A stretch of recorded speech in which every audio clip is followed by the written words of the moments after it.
Good evening, ladies and gentlemen. Welcome to tonight's meeting of the Ridgecrest City Council. Thank you all for being here this evening. We'll go ahead and call our meeting to order with roll call. Mayor Bruin? Here. Mr. Blade, sorry. Present. I had to turn my volume off. You're right. Mr. Rajaratnam? Present. Mr. Heyman? Present. Mr. Gorman? Present. 5 present, we have a quorum. Okay, we have our agenda for this evening. Seeking a motion for approval of the agenda as presented. So moved. Sir, I thought we were going to, Do you want me to change it at this point?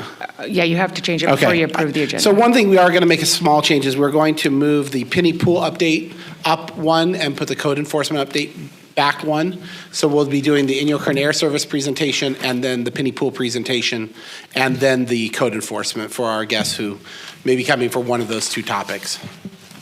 And we have consultants that are joining us, so. That is the only amended change to the agenda. Do I still have a motion and second? Yes. Okay. Are we digitally or are we vote? I only heard the first, I'm sorry, who was the? I seconded. Thank So you. moved. Please vote.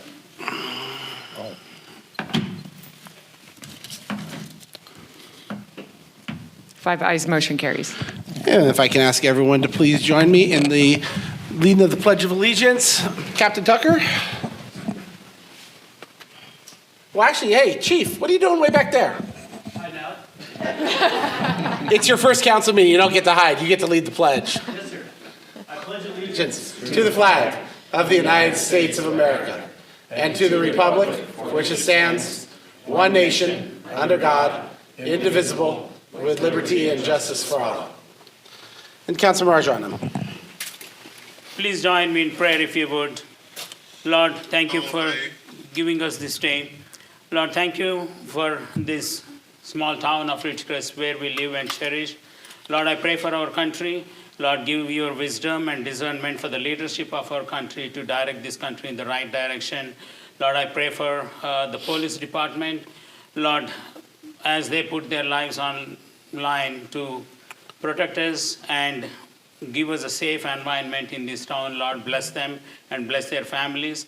I pray for the military fighting for our country. Lord, be with them and protect them from all evil.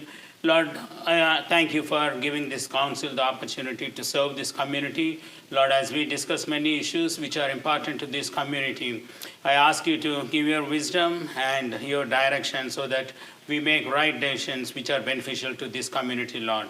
Bless each one of us here. In Jesus' precious name I pray. Amen. Amen. Amen.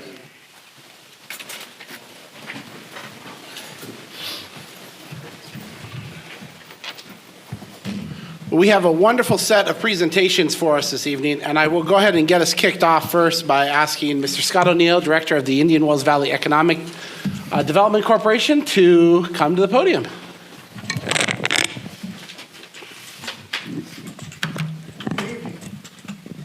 Good evening. There we go. So thank you for having me, Mayor and council members. We're looking forward to giving you our first update on the air service study that we've kicked off a few months ago. Tonight we have Interflight Global and Hospitio, our consultants for the air service study, to be able to be here talking to you. We have Brad Beakley and John Powell.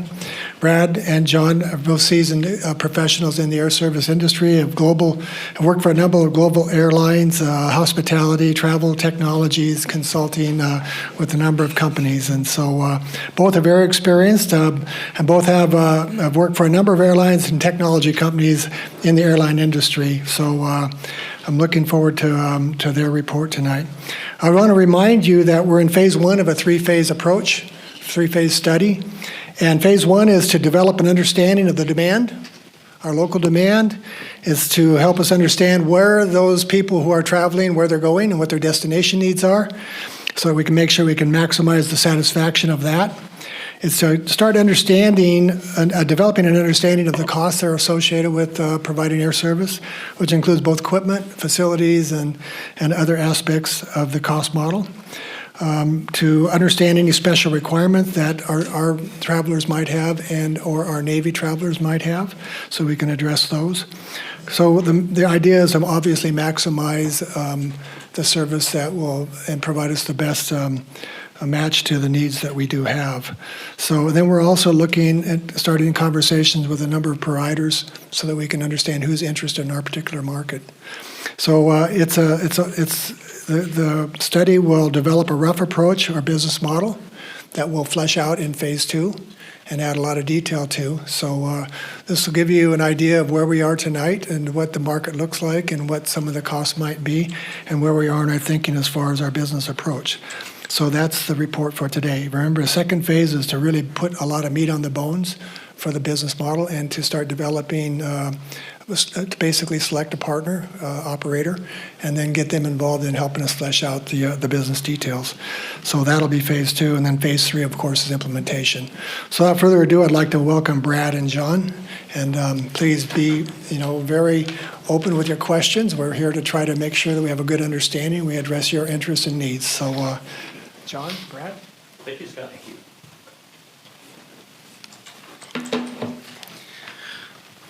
Thanks, everybody. We appreciate the opportunity to be here to share some of what we've worked on. Again, I think Scott did a great job of outlining the goals and objectives of this small study that we've just completed, and we're going to share at a high level some of those details with you. And again, thank you a lot for your time. The council members, I believe each one of you have one of our double-sided handouts. For anyone else who's interested, we've got a stack of handouts. I see Scott bringing those around. That's just a summary of what we're going to talk about tonight, and if it triggers any questions or anything, feel free to speak up. Oops.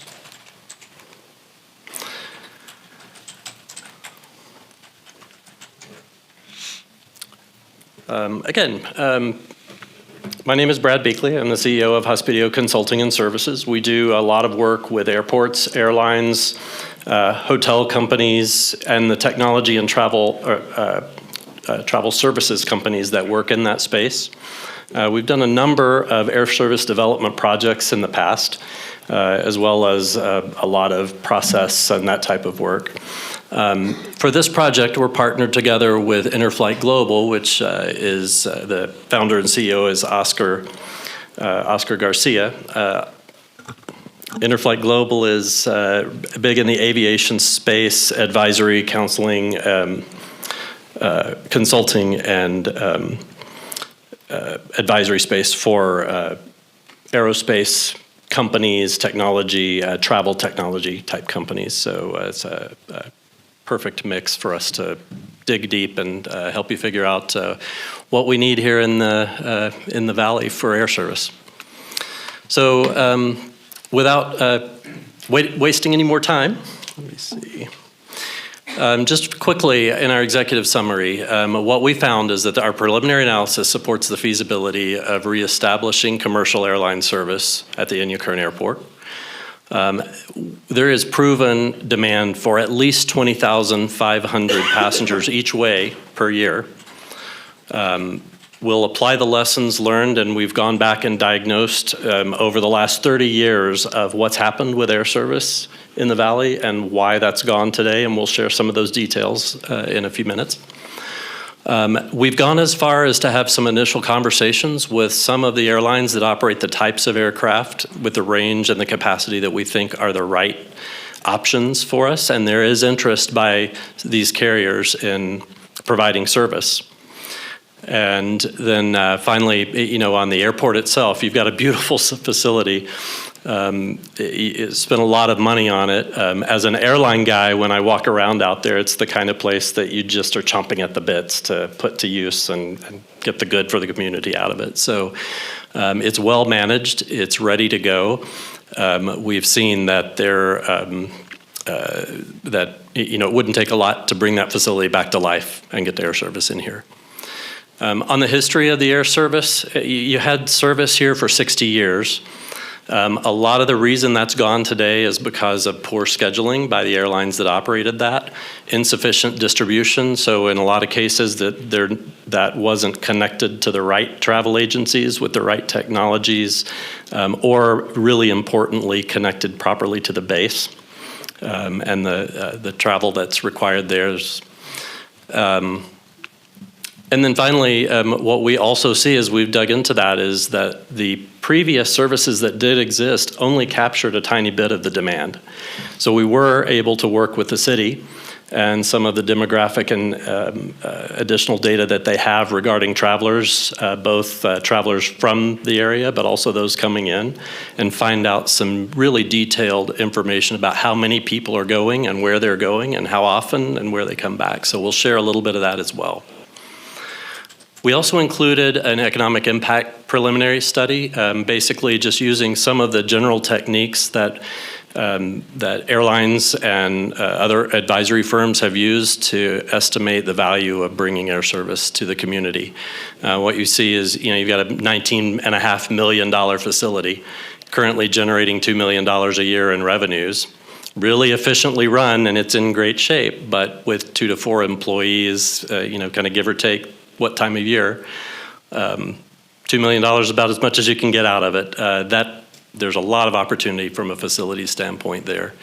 Really importantly, 155 new jobs in the community we are confident could be driven by adding the right kind of air service, and $17.5 million in annual community economic impact. Some of this is pretty easy to see. I would say one of the things that stands out markedly, if you look in the hotels in the city, Thursday night, things start to wane, and that's because a lot of the people staying in those hotels have to drive. You waste a day getting to, LA or some airport where you can connect or where you can get on an airplane and get out of town.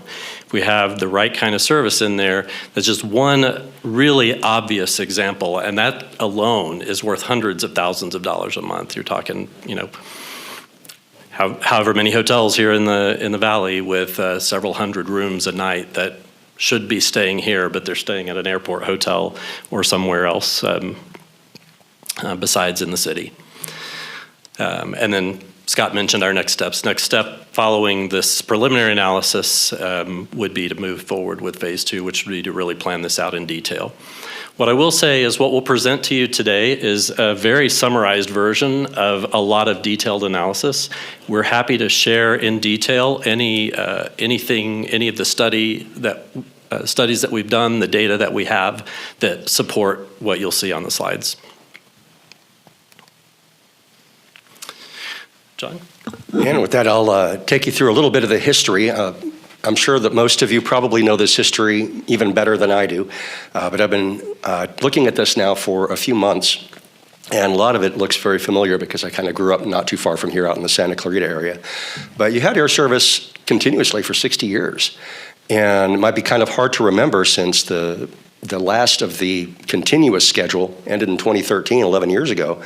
But you had aircraft as large as 52 seats flying multiple flights a day in here, and at times even more than one carrier at a time serving. Now, almost everybody served LA, but Hughes Air West, which was the final version of your first airline that flew in here, they kind of went in a different direction shortly before they were purchased by US Airways. And they pulled out of a lot of small markets in California, and they got rid of all of their non-jet equipment. So it just didn't fit in their model. And since Golden West was already in here, they picked up the slack, and they had a number of flights a day out of here for quite a few years until they did the same thing. And they had a change in direction, and they ended up going bankrupt and going out of business. You had a number of airlines, including one that was based right here in Inyo Kern. And they flew for a number of years with aircraft up to 15 or 19 seats. And again, all of those airlines ended up going out of business and having to pull out once the partners of the major carriers started coming in. You had American Eagle come in. Wings West was the operator of that service. And they flew for a number of years. Delta Connection flew simultaneously for a while. But then they were upgauging their aircraft, and the combination of those two, plus United Express announcing their service coming in here, was too much for any of them, so they pulled out. But United Express continued their operation here for nearly 20 years and pulled out in 2013. What we were finding, and I won't even talk about 2017, that I'm sure everybody just kind of like to forget that little episode. So Moving on to the next section here, this is showing what happened in the final years that we have actual hard data for in passenger traffic. And you can see that the capacity of the aircraft that were being used, consistently 30 seats during that period, and you had mostly 3 flights a day for quite a period of time. You had 3 flights a day for 6 or 7 days a week, and then at certain times of the year, it might scale back to maybe 5 days a week with 3 flights, and the other days would have 2. And that provided a good pattern of service and good connectivity. And the load factors were never stellar, but the fares were higher, and so it still paid. And they operated the service successfully for quite a number of years. But you'll see there right after 2010 that there was as they started to bring down that frequency, they started to become load factor focused. Flights were having upper 40s at best, mid 50s on an average load factor. And that wasn't really all that great when they could look at other markets that were much better. That started to cause them to reduce the schedule.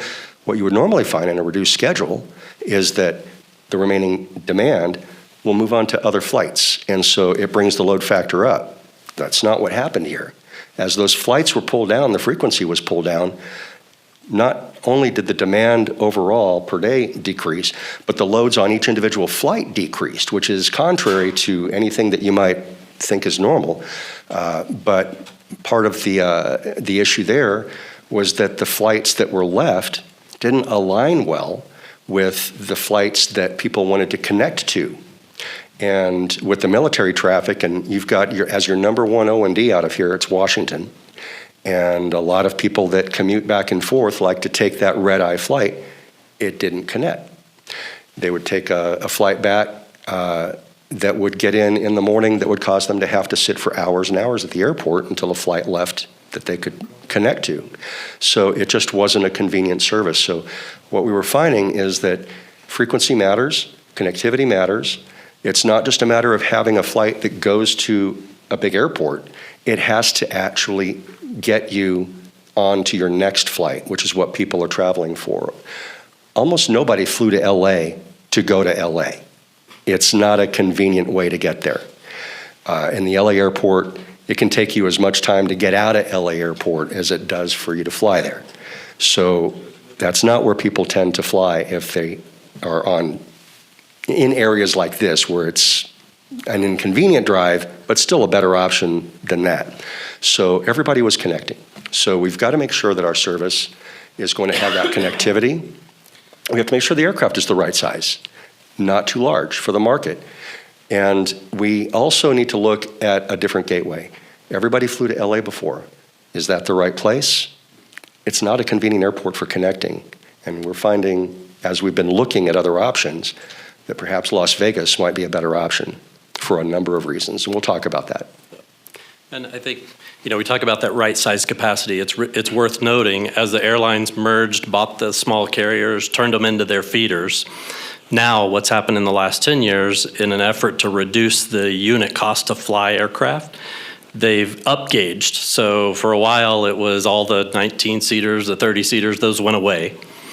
And then now we're seeing the same thing is happening with 50-seat jets. Those are going away, and the smallest thing you're going to see out there is 75 seats. So again, you've got to have the right size aircraft to meet that capacity. Otherwise, they'll go with empty seats. And I guess our slides didn't exactly translate onto the screen perfectly, but just to illustrate how lack of airline service is really costly and really inconvenient, both to businesses, to the military, and to just anyone who wants to travel somewhere by air. Just the average cost to travel to one of the nearby airports, and you can see there in the center, the most frequently used alternatives are Bakersfield, Burbank, Vegas, Los Angeles, and Ontario. Between $280 and $600 just in the commuting cost today, and that's surface transportation. It's on the lower end of that. If you've got a one-way ride there in a car, you're still looking at a lot of miles, a lot of gas. If you leave your car at the airport, it's parking. If you're a business traveler or military traveler and you've got to be on a schedule, it's that extra hotel night in the hub city, or one-way rentals and a lot of things there. So when we start to look at what makes sense for the travelers in the community, starting with that number as just a backdrop of, well, what do people spend today, and can we lower that, is one of the metrics that we look at. Lost productivity is also a really key part of that. So part of that drives the bottom box there, the lost revenues. But if you're military working on the base and you're traveling, or if you're just going on vacation and you want to get to Hawaii or wherever you're going, you're going to spend a day today in transit, just on the road. And that's time that you could have back personally, or that's time that you could have people in the office one extra day. And that's really, if you think of it in percentage terms, that's a pretty big percentage. And then again, how we calculated those lost, or that economic opportunity, is around local lost revenues. So the hotel nights is it's one of the most obvious because they do the reporting specifically on that. It's car rental days, it's people eating one more day in restaurants, it's the services that are provided in the community, retail, everything else is all missing out on essentially kind of a day's worth of travel or a day's worth of opportunity because people are traveling.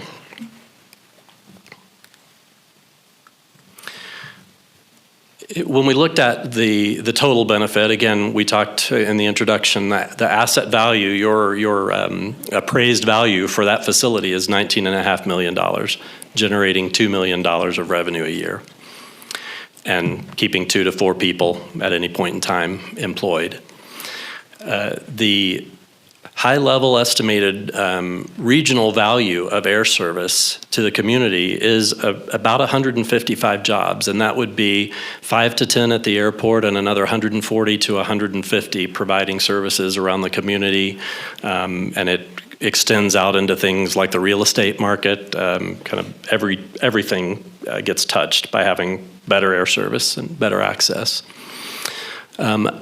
We don't really talk a lot about it, but one of the things that's important there too, when we look at what's the right thing to do for Inyokern, we think it's going to be really important. This starts to get at it, that this is really a community-driven solution.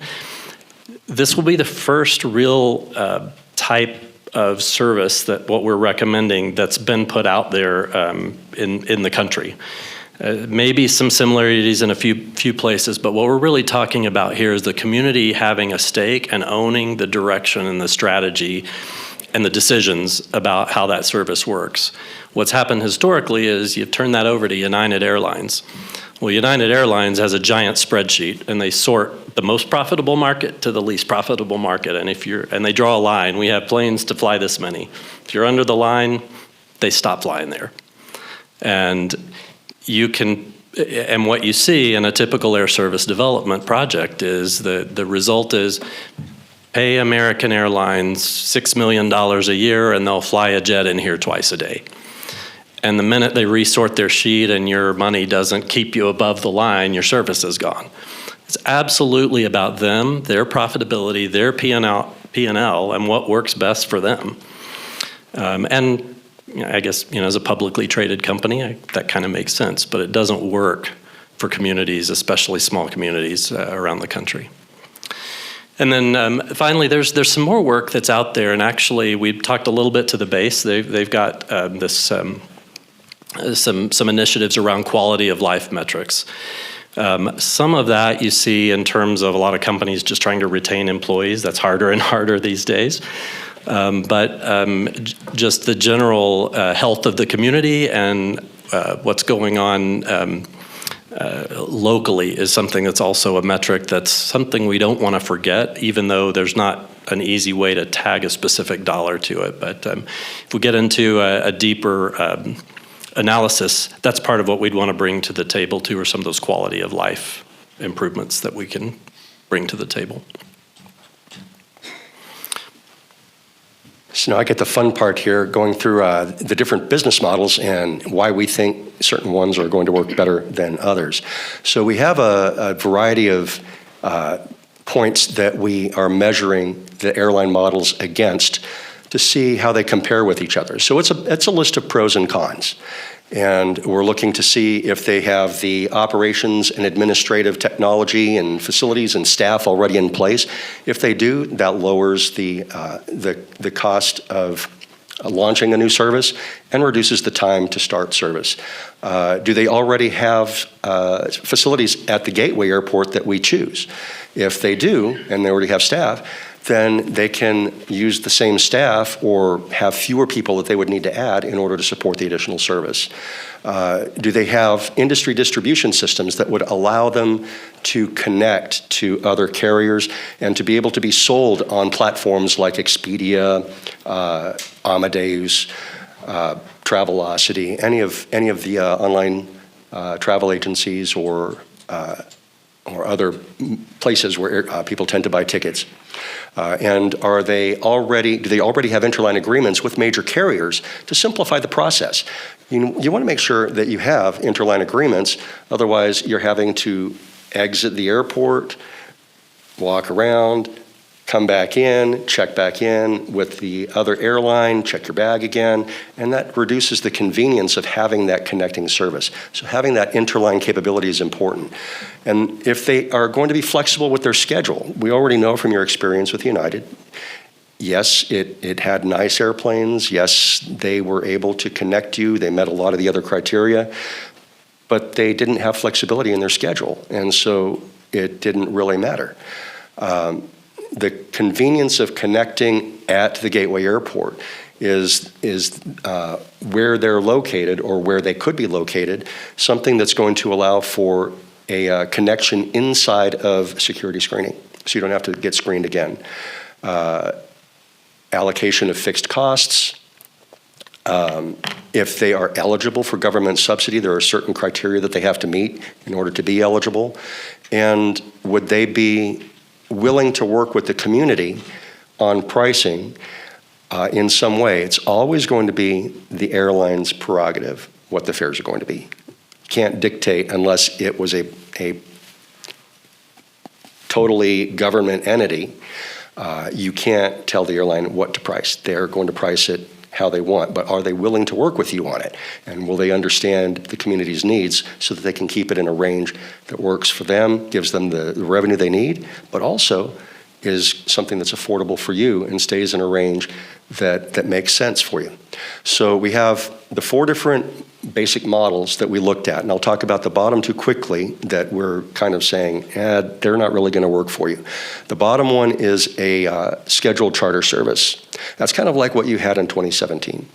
And it really doesn't work because it's not really interline capable, at least not to the extent that it needs to be. And you wouldn't be able to get TSA in here for security screening with a scheduled charter. So that would mean that everyone would have to exit and re-enter security at the Gateway Airport. Not really a good option. The major airline regional partner, it's the quickest way to start service, lower allocated costs, but totally inflexible. You're going to be in the same boat that you were before, and they're designed to connect people to that partner, which means if you wanted to connect to some other carrier, they're going to set the pricing to make it very unattractive for you to connect to anyone except their partner so that they can try to channel you onto their flights. So that's really not working. So kind of put those 2 to the side. And we're focusing on the top 2, either something that is locally owned and new by an airline or an existing independent scheduled airline that already knows how to work with communities like yours. They already have a track record of doing that, and they have an interest in being here. And so it would be a collaborative approach. Those are the 2 models that we're focused on. Maybe some hybrid approach between the 2, but those are the 2 that we believe would work best for you. Can you move on to the next? You can talk to this one. Yeah, just kind of quickly, again, putting something like this in place, and again, looking at a community-based, community-involved type models and supported, designed to meet the needs of the various businesses and the base. You get the value out of the asset. You get a workforce development and job creation. With a more localized type of approach, we can partner with the school, with the college, for some training programs. We've talked to them. We we can bring people from the community in and get them into the business, into the industry. Education and technical training, there is some option with some of these smaller carriers to get plugged into the pilot training pipeline. A shortage of pilots is a huge industry issue and will be for the next 10 or 20 years. So the type of smaller aircraft that we're talking about are perfect for kind of plugging into universities that are pumping out new pilots. Community growth, insourcing of investment, GDP growth, a greater likelihood of a resilient and sustainable service. And so one of the things I mentioned before was the typical model for attracting air service from a smaller community is to just pay the airline to come. And it always goes away. It always goes away. In this case, what we're talking about, there may be some community support needed. We think there's a lot of other support available, subsidy type things, programs for small communities. But we wouldn't treat that the same way that it's been treated in the past. One of the things we'll figure out in phase 2 is exactly what that looks like, but it would be essentially, if there is community support, the intent would be to take that support and give it back to the community in the form of access to that air travel that you're supporting with the community dollars that you put in. Could look something like a travel bank. There's a lot of different models, and I won't talk a lot about them because I wouldn't want to specify the right one. But essentially, if the community puts in, the community gets out. You're not just paying United or American or Delta to take your money and then fly around.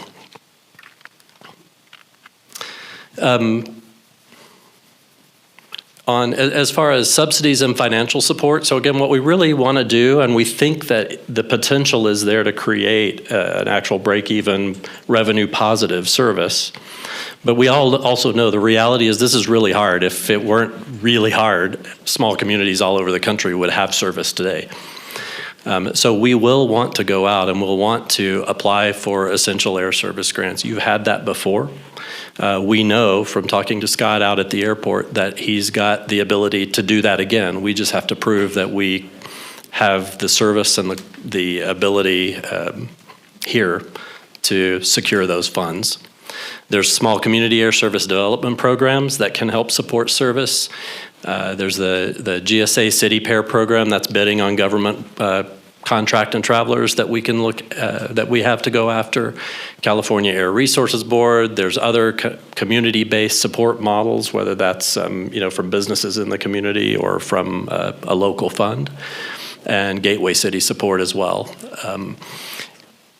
Beyond that, there are also some other things that we've that we've looked at. I know Scott and Stuart were out in Las Vegas. There's the potential there to approach some of the casinos that are also interested in bringing high-value travelers into their business from small communities. And so we've got just a pretty long list of what I would call fairly high likelihood sources of capital to get this started, to get this launched. In terms of just launching the air service and getting the facility itself ready, we believe that the government programs in place to do that would cover the majority of the cost of that. So almost no community to reactivate the facility itself.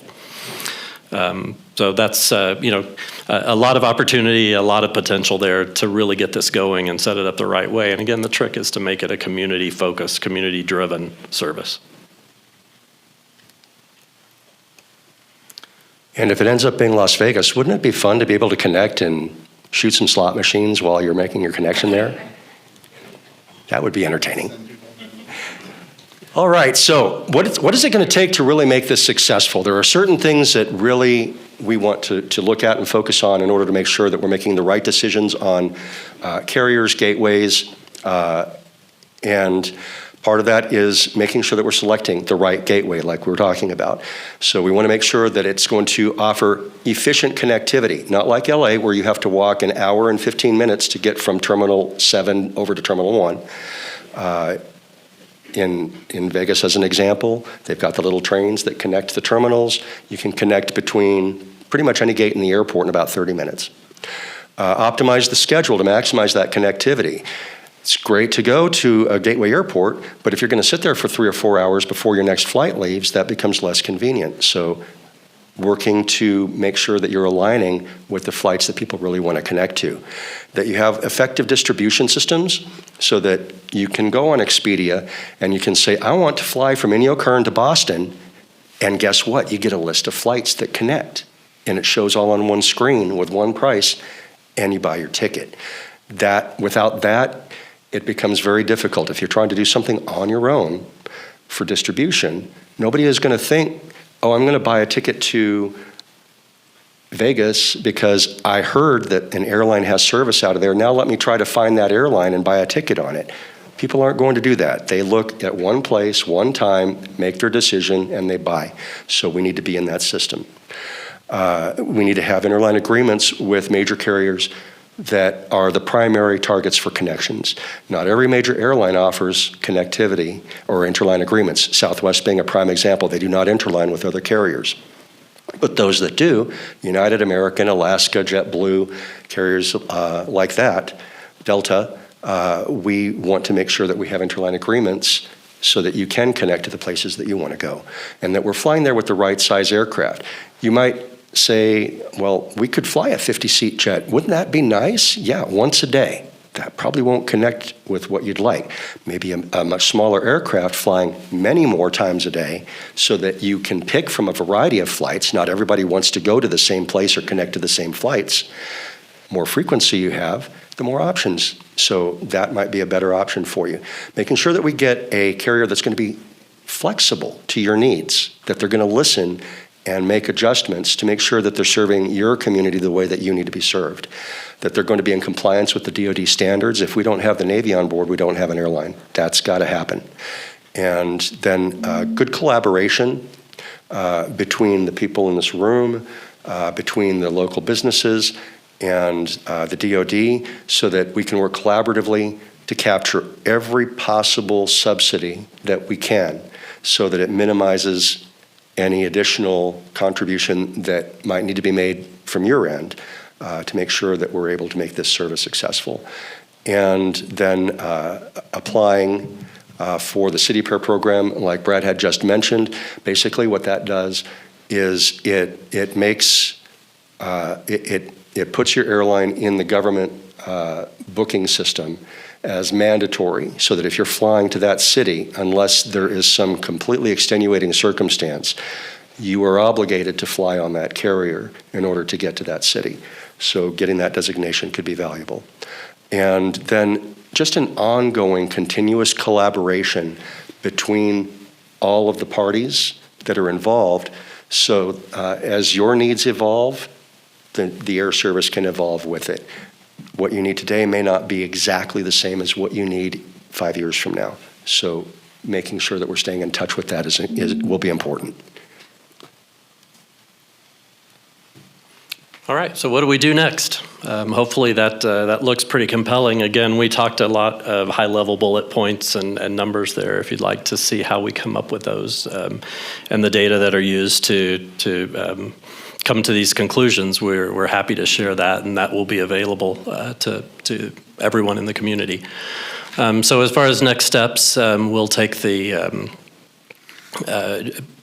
from this point moving forward, we're available. We'll deliver. We've got a meeting tomorrow with a stakeholder group. After that, we're available to answer questions, to look at further analysis, to rehash something that we may come up with if it doesn't make sense for the next several months. And then the next step would be just to obtain the funding for phase 2.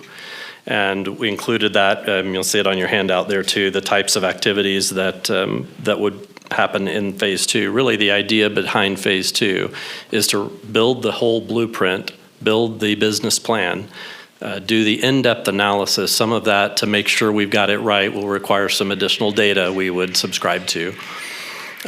We'll look at some additional sources, but part of this too is to talk to some of the likely carriers in more detail than we have today.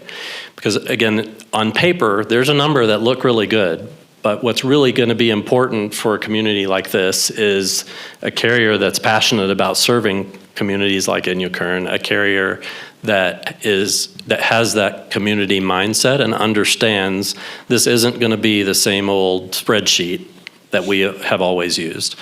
And I'll give you a couple of examples. One in particular we had a great conversation with just last week, Scenic Airways.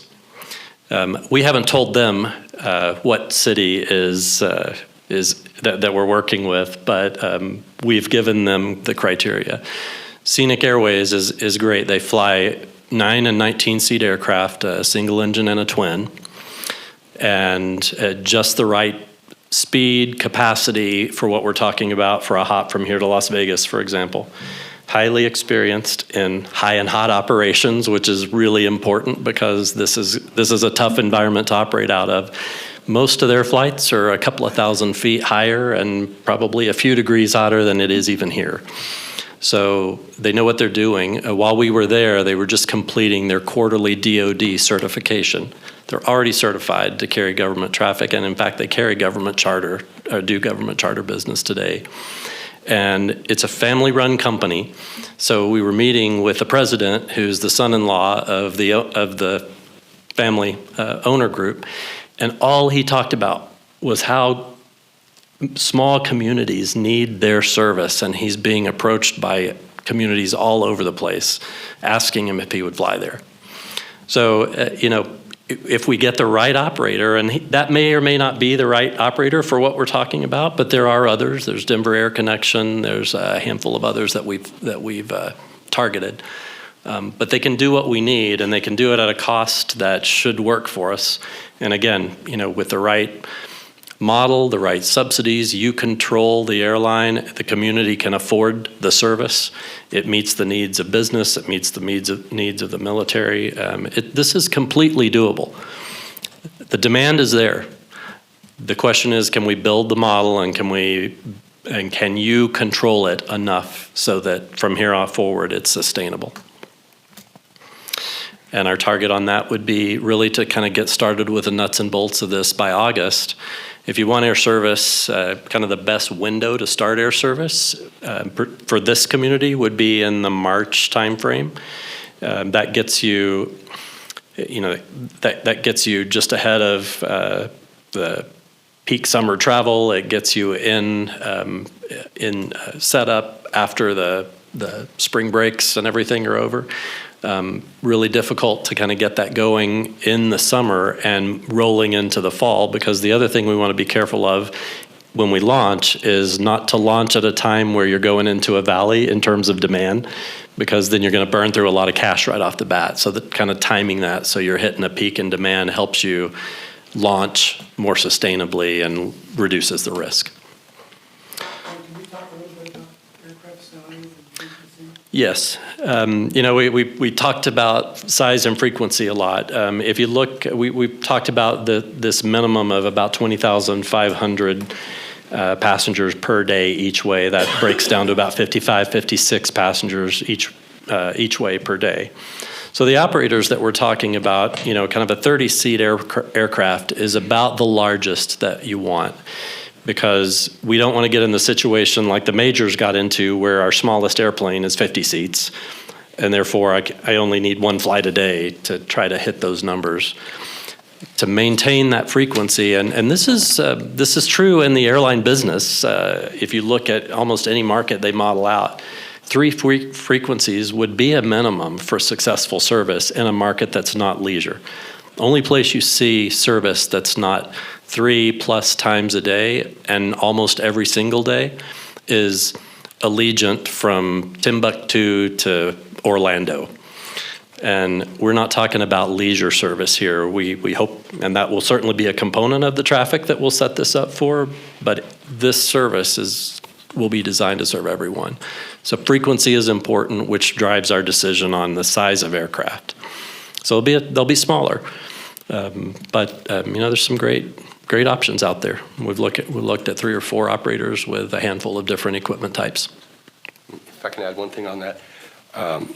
So when you're looking at the smaller aircraft, one of the targets that we do have to hit, we have to be able to carry successfully, at least 10,000 passengers per year, in order for the airport to qualify for a federal grant of an additional $1 million for its operations.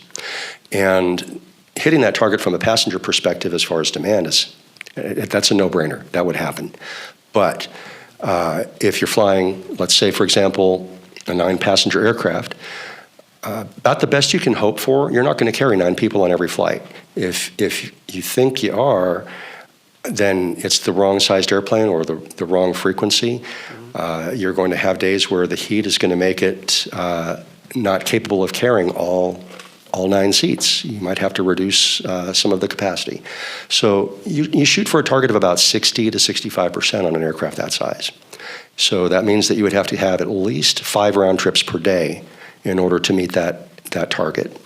So that would be a minimum that we would be looking for. If you go up to a 19-seat, you can go down to about 3 or 4.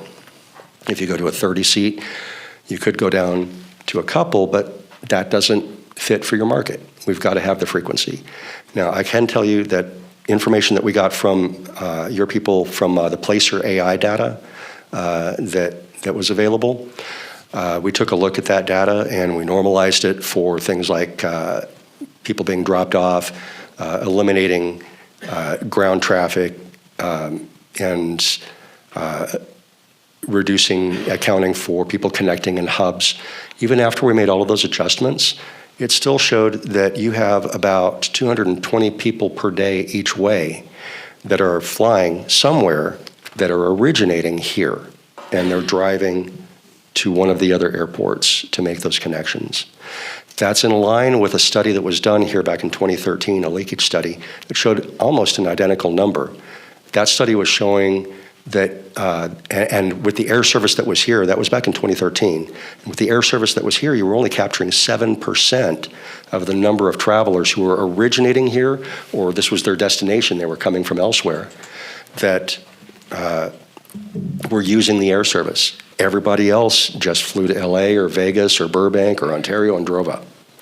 So if we've got good air service, fair, reasonable pricing, don't expect that you're going to find $59 seats to Vegas.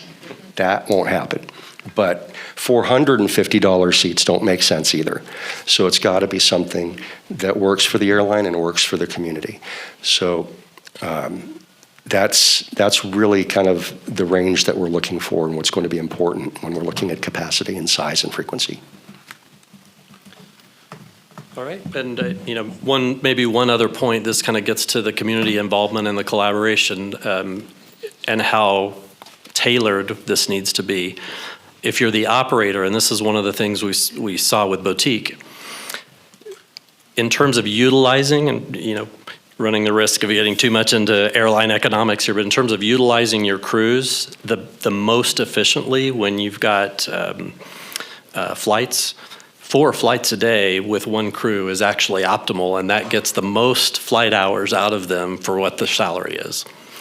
And it fits within regulations. So when you start to reduce frequency, not only are you using the airplane less, the asset less, so the cost per trip goes up, but you're less efficient with your pilots, you're less efficient with your ground staff, everything's more expensive. So again, kind of part of what we would need to set up and part of the design of what will build is to work with the operators to say, how do we squeeze the most out of your assets with the service needs here so that you're successful and we are too. And just again, kind of highlighting this will be an ongoing, permanent, collaborative process with whatever operators that we come up with.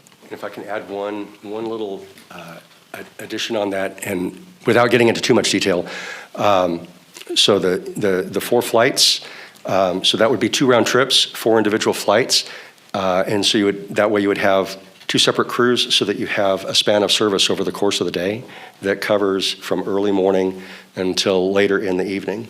If you're trying to do service, let's say you had 3 round trips per day, so 6 flights, and you try to do that with a single crew, well, that means that you have to fit all 6 flights, all 3 round trips, within the maximum allowable duty day of a pilot, which means that you're going to have about 8 hours. That includes ground time. So that won't work. Okay. So you're going to have to be able to have that breadth. So questions? Okay, so thank you, Brad, John, Scott, thank you guys all for bringing this to us. So when we do presentations, we normally don't do questions from the public just because of time and things of that nature. I'm going to give the council an opportunity if they have any questions that they would want to ask real quick. We've got a couple other presentations. But then I also want to encourage the community that this is the first phase. This is the aligning of that. And that's what I was going to say, and if you want to have a greater dialogue on what they're trying to achieve, I believe the air service meeting is tomorrow morning at 10 a.m. at Spring Hill, is that correct?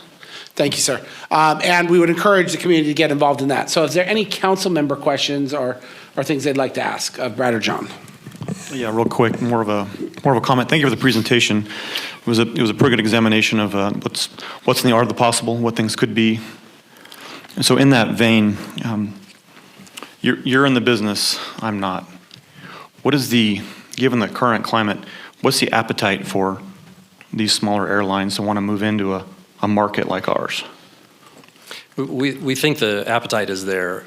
Almost every airline that we've talked to is anxious to do more. And, again, I talked about Scenic as one example. They're sort of local, but at least, kind of close by. There's a couple of others we've talked to. Absolutely, people are looking for places to deploy smaller aircraft. They're out there. I think there's a growing belief by a lot of startups and others that this is a growing gap in the marketplace. The majors are saying we're ditching our 50-seaters. Most of them already have grounded those, so the smallest aircraft available to serve small markets is 75 seats. And so there's just a huge opportunity. So I think there's a lot of operators that we're going to be able to get interest from. Again, the real thing is, are they going to have the right personality, and are they going to be willing to do the detail it's going to take community by community to make the service work? Sure. And the last thing I'll ask you is probably the one question you expected, and that is that where else have you seen models like that you presented? Where else have you seen that work? This would be the first of this type of model that's really a community-oriented, community-driven air service. There are communities and there are examples of locally owned airlines, but they're kind of a mom and pop shop that are serving. Alaska is probably the greatest example. There's hundreds of them. There's not really something like this that exists in North America where you've got potentially one or more operators collaborating at a community level to design the service to meet the specific needs that are there, like here with the Department of Defense, with the base, with the business community, and with the individuals in the community. Understood. Thank you.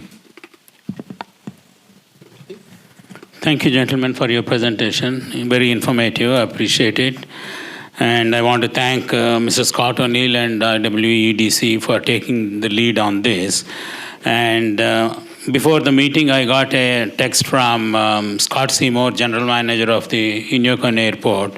He wanted me to let the public know that he and his board are fully in support of this project. So I wanted to share that with the public. I do have, not questions, couple of clarifications I needed. When SkyWest was closed, the main reason was, one of them is the ticket price was high, around $400.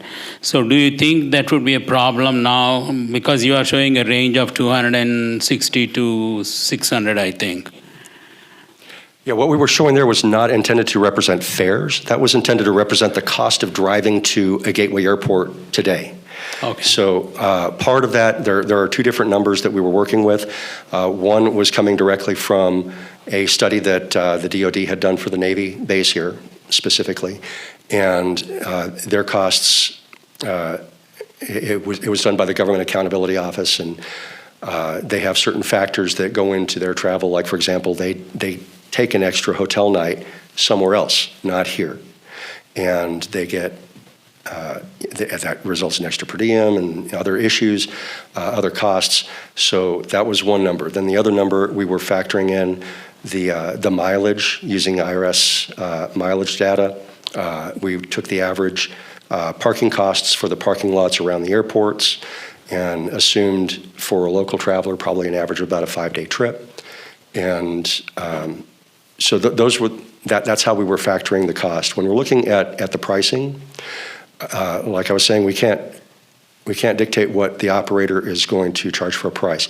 But if we maximize the subsidies that are available, most importantly, I think, being Essential Air Service, EAS, that can help to subsidize the service to a point where if it's done effectively, can help the carrier bridge the gap between the revenue that's coming in from normal airfares and still allow them a 5% margin. That's always the target with EAS. So that would be part of our approach. I would say also, the idea is to optimize the service. So we talk about helping the operator get the costs lower, which allows us to have lower prices for the community. We don't want something that's not accessible to most of the community.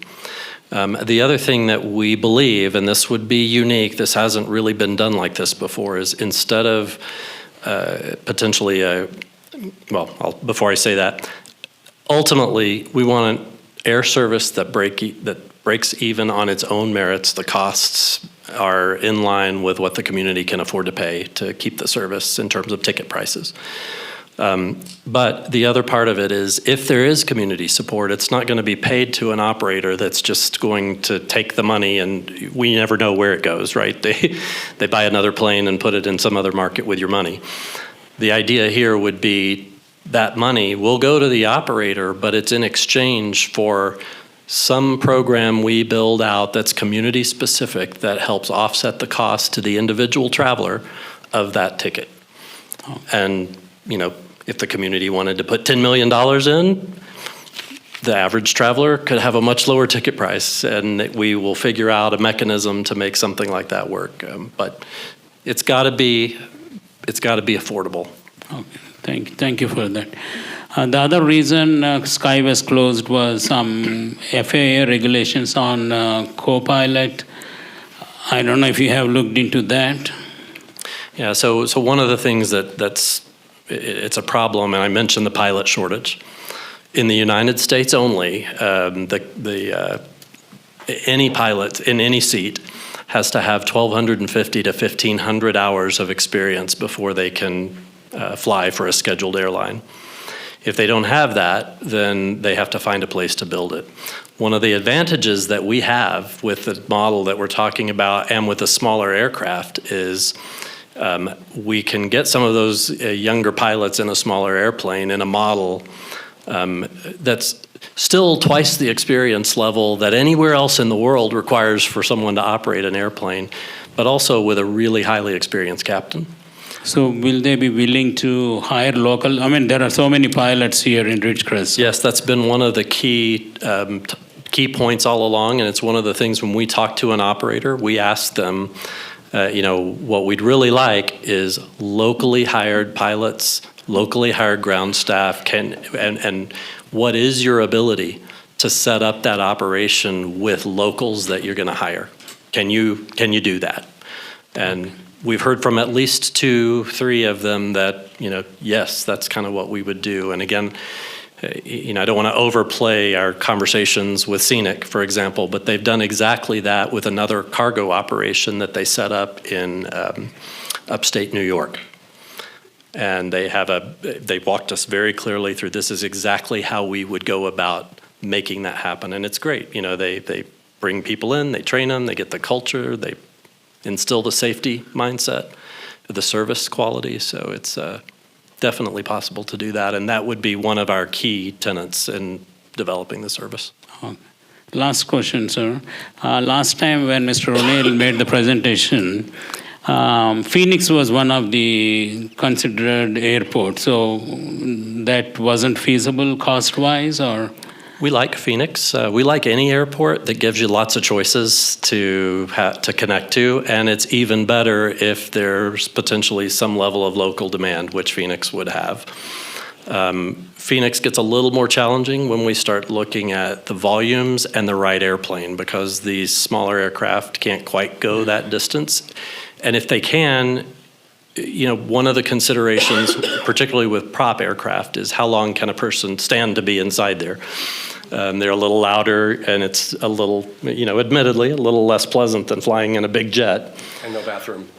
Sometimes no bathroom, so that's something that we're thinking about as well when we talk to operators. But you want to try to keep things right around an hour. What I am excited about for places like Phoenix and maybe a few others is there are some new aircraft that are being developed. There are some new things that are on the horizon 5 years out, maybe a little further than that. If we've got service up and running and we've got a solid model in place, that opens the door to look at some of those other alternatives as well. And then maybe one last point, we might, with the right operator, be able to have some periodic service in some of those types of markets, either periodic charters, special event charters, and those types of things as well. So Phoenix is a great location, both from a potential volume and a connectivity standpoint. It's just a little bit far to be comfy with what we know is available to start service soon. Yeah, thank you very much. I'm in full support of this project. Hope we take it to the finish line.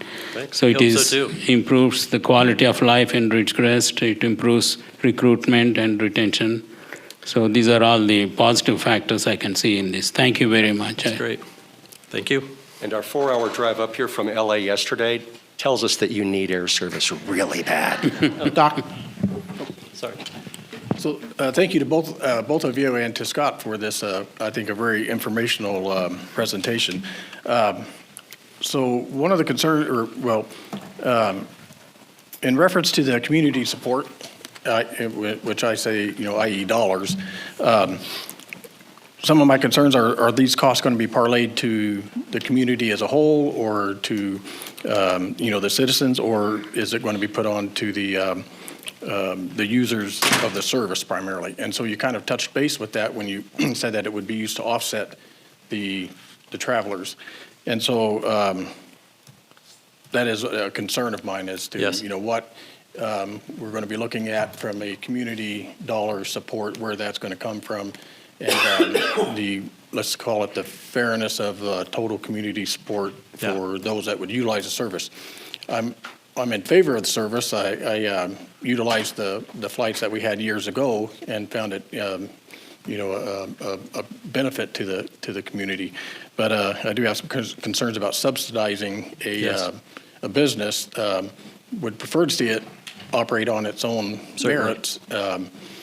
So that's something that I'd like to see, and I'm supposing that in your next presentation that for phase 2 that you'll be coming back to the council and presenting us with your phase 2 plan? Yes, exactly. So the intent here was to look just at general feasibility. Is the demand there, and do we think that given the potential operators and their costs, that there's a product we could put into the market that would be affordable by the travelers in the community? And the answer to the question there is yes. Okay. And then the detail is, well, then how do we get it set up? Where, there's lots of different cost things out Right. there. So what I would say is I believe we will likely need some form of community support, in terms of dollars, to get things launched.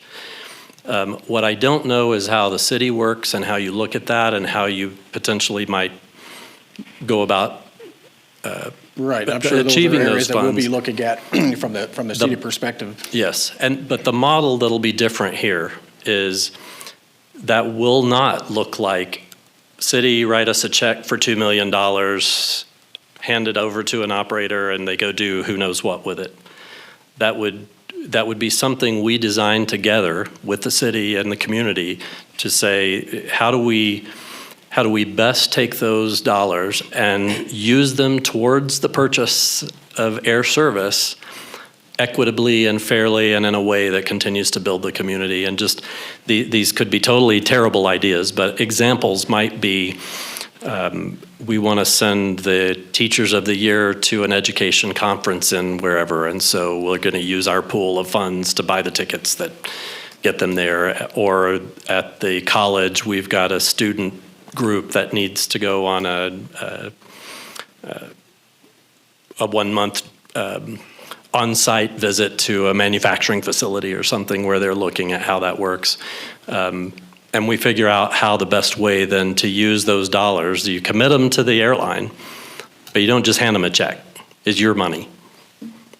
And so again, I don't know how you get the pool, and I don't know yet how we would distribute it. But the difference here that has not happened anywhere else in the country is how we get. Sound like a negative, person on this, but I mean, because I personally believe that some of those groups ought to have the funds generated on their own to put that person onto that aircraft and fly them.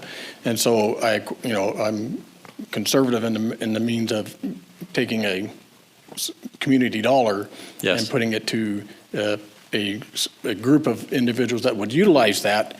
And yes, I see the background support of the city as a whole or the community through the increased revenues, but I did have a question about that too. Whether, a person who has the ability to fly out, are they going to stay a day or are they going to hop on a plane and get out of Dodge?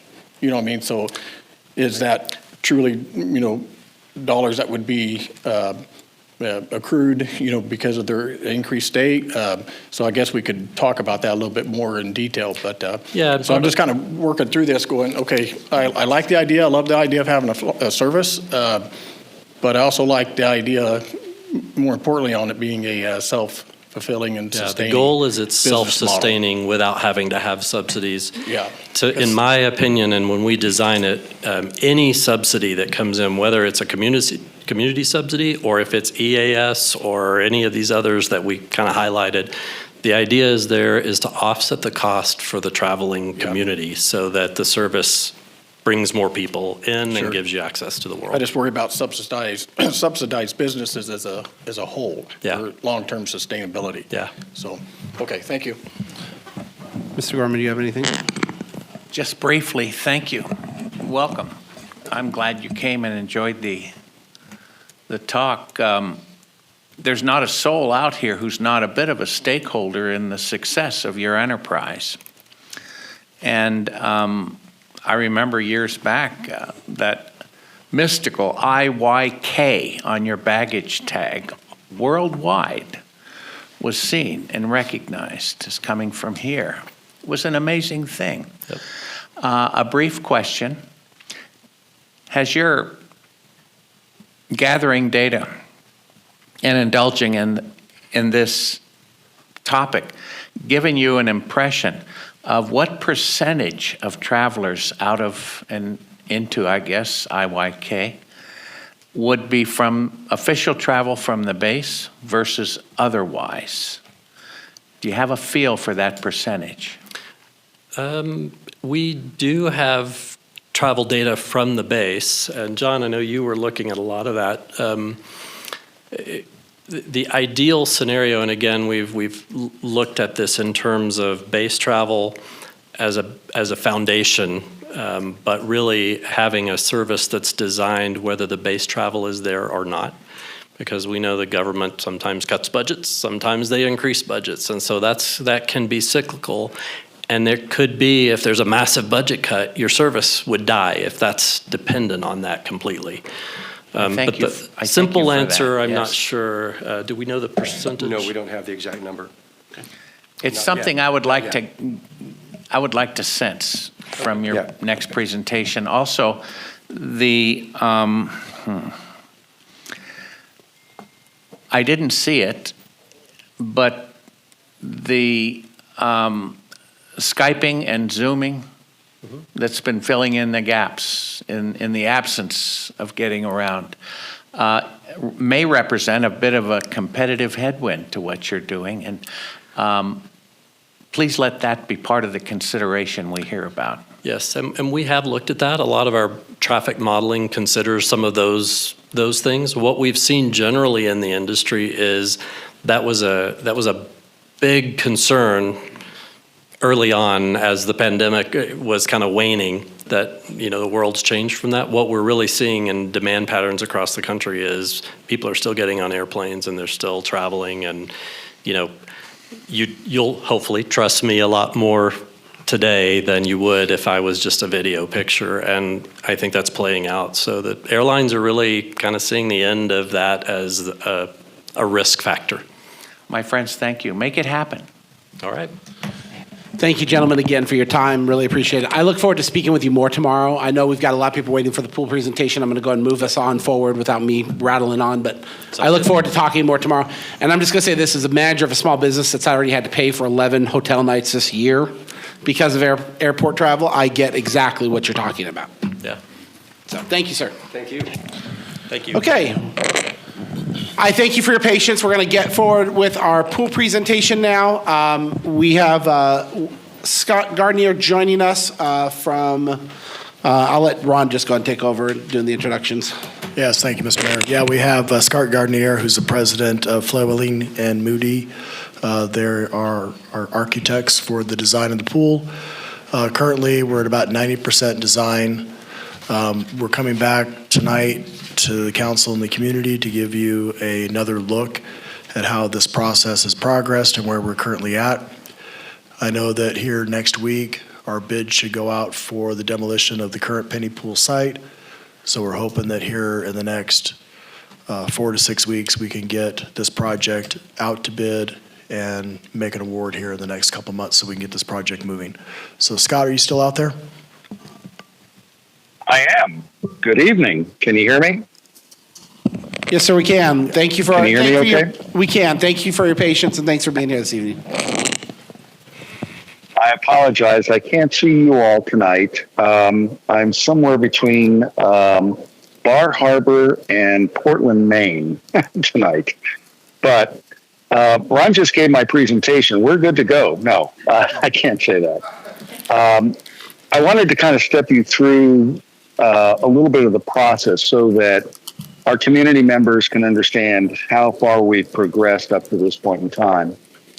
So, Ron, I'm going to ask that I'll cue you and the staff to move the slides along. But I wanted to start with the pre-planning phase that started back in 2019, if memory serves me. And we had the Indian Wells Economic Development Corporation kind of come up with various options for a new pool concept. I'm not going to belabor it a little bit, other than to say that the idea was clearly we wanted to replace the pools, create some unique community activities, maybe have some opportunities for a concession stand to support this. Well, moving forward, once we got on board, we started, in the next slide, a series of community engagement with meetings in the city council chambers, but also with various stakeholders to start to suss out what was the important or priority items that we needed to have as part of this project. And as I stepped through this, clearly the emphasis was so that it's not just competition pools, but youth sports and adult recreation activities came to the forefront. Secondarily, we wanted to make sure we had facilities that the city could maintain safely. And third, that whatever we did, it was a family-oriented space, a community-oriented space. So moving to the next level, which would be schematic design, we started looking at different components. Part of it was passive design strategies about how to orient the buildings to take advantage of not only solar orientation, but also wind orientation. So you'll see some charts there in the first schematic slide. We started looking at the organization of spaces within the core building. What would we need to make that focus of family, recreation, maintenance all work together? And in the next couple of slides, you're going to see some various iterations of the main building floor plan. Part of it was creating some flexible rentable spaces. Part of it was the idea of having some indoor-outdoor spaces. Now, providing a kitchen that could support a community room for um, various functions beyond just, a swimming pool activity. So we've gone from this little snack stand now to a little bit more of a serving kitchen, if you will. And as we progress through this, there was a layering, if you will, and a nuanced element as we went through this process. So we started getting into, how much pool equipment storage are we going to need? Because it's not just about the pool physical pumps and so forth, but we have a lot of equipment that goes with the pool, whether it's the starting blocks, whether it's the lane buoys. That all has to go somewhere in this process. And we started looking at, how do we make sure that we have appropriate restrooms, not just locker rooms, but if we're having a multiple pool process, are they close enough so that they're usable by family members, spectators, and so forth?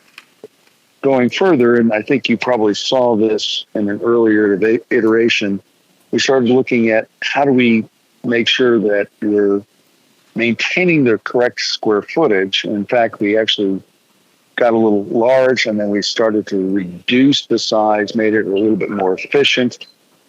We started working on making sure that we had all the core things that have to happen. Simple things like an MDF room, a fire sprinkler riser room, because this building, the main building, will be sprinklered. The pool chemical tank rooms, and we've made some adjustments there. But all of these are starting to come into play as you see us stepping through there. One of the key things that came in was that secondary building, if you will, that you see in one of the plans, that has both the equipment storage, but also a series of secondary restrooms that would be used by the community. Moving on through the design development, we started looking at how to best orient not only the pools, but the buildings themselves. And you'll see that one of the significant changes we made was moving the therapy pool into a slightly different location, the children's pool, if you will, a little bit closer in, providing some passive spaces, and really starting now to blend this project with the adjacent seniors community center. So if you look at about the 10th slide here, you'll see a sort of a rendered site plan, if you will, that has not only additional parking, but some additional spaces on the other side of a drive-through that now incorporates the backside of the community center or seniors center. So you can see that this sort of has evolved through the course of this last year to really think of this thing holistically. We even moved the whole complex northward to take advantage of the area between what we originally thought was going to be the location for the buildings, kind of where the original pool was, closer, if you will, to the new or to the existing seniors community center. Now, some challenges came about with that. We have some, believe it or not, we have some elevational differences. We were able to work through that.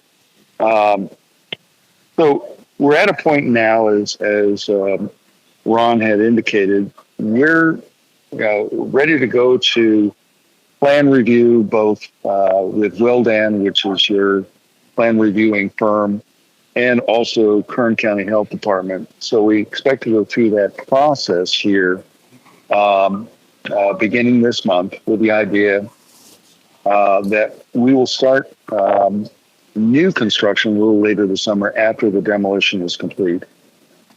While we're waiting for the plan review to be completed, we also want to begin pre-qualifying our contractors.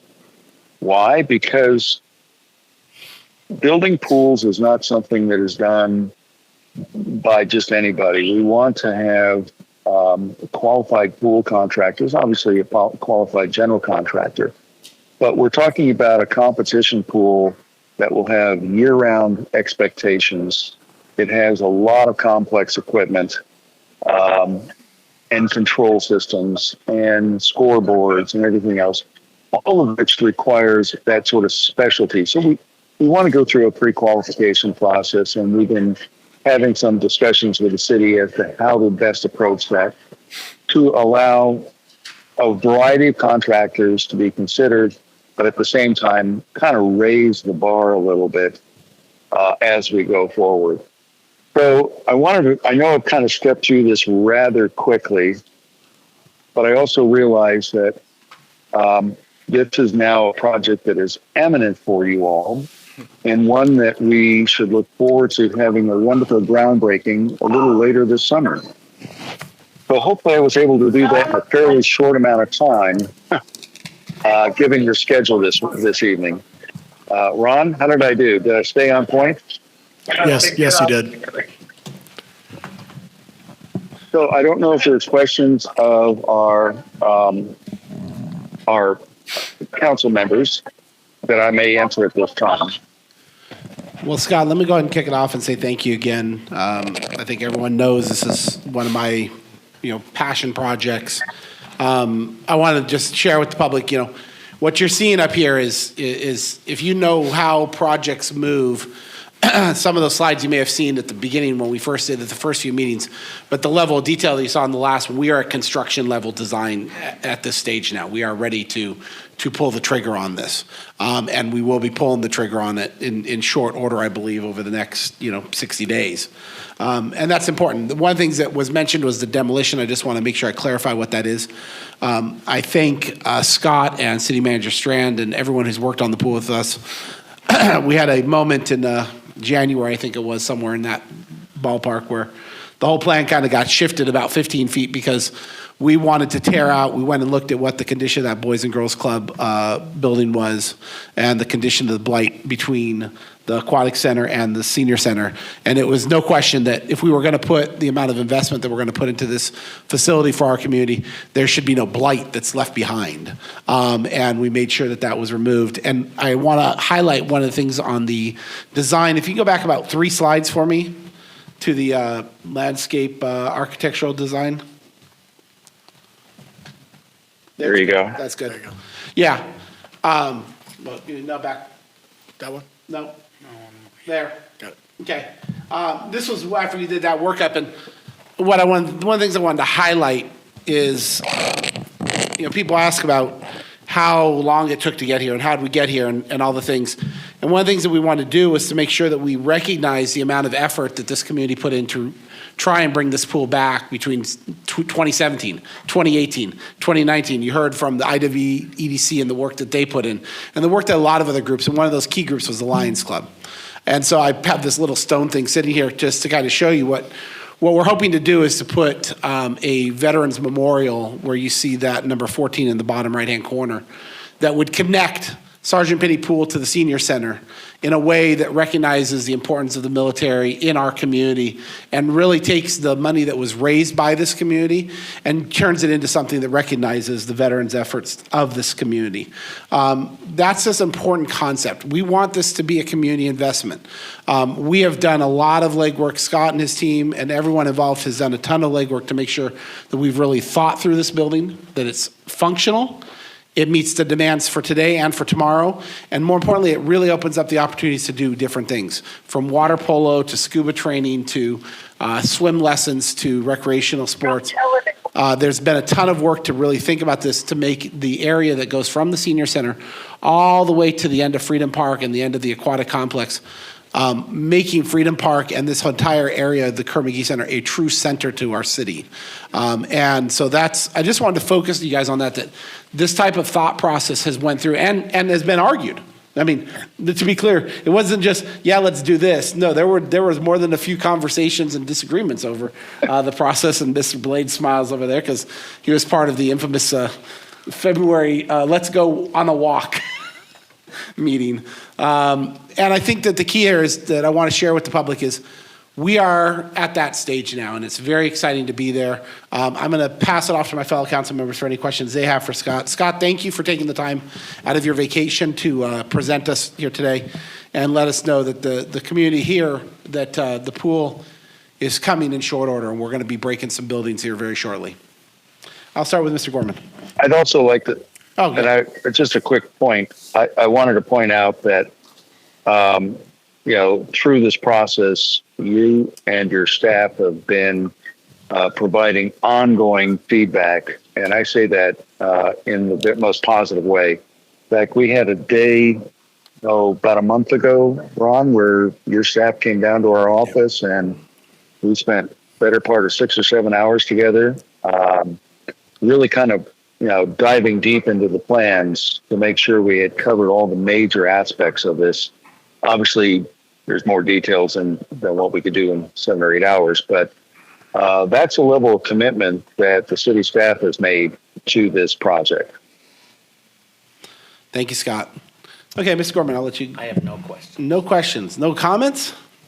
Denise is not going to let you go if you don't say something. In the interest of time, I was deferring okay. any comments or questions. If Denise has anything, she knows where No, that microphone is. the only reason it's something for the public to know is I know that Mr. Gorman's lovely bride has been one of our ardent voices in this community for getting the pool built, and that's why I was teasing you. If you have no comments, let's go to Mr. Heyman.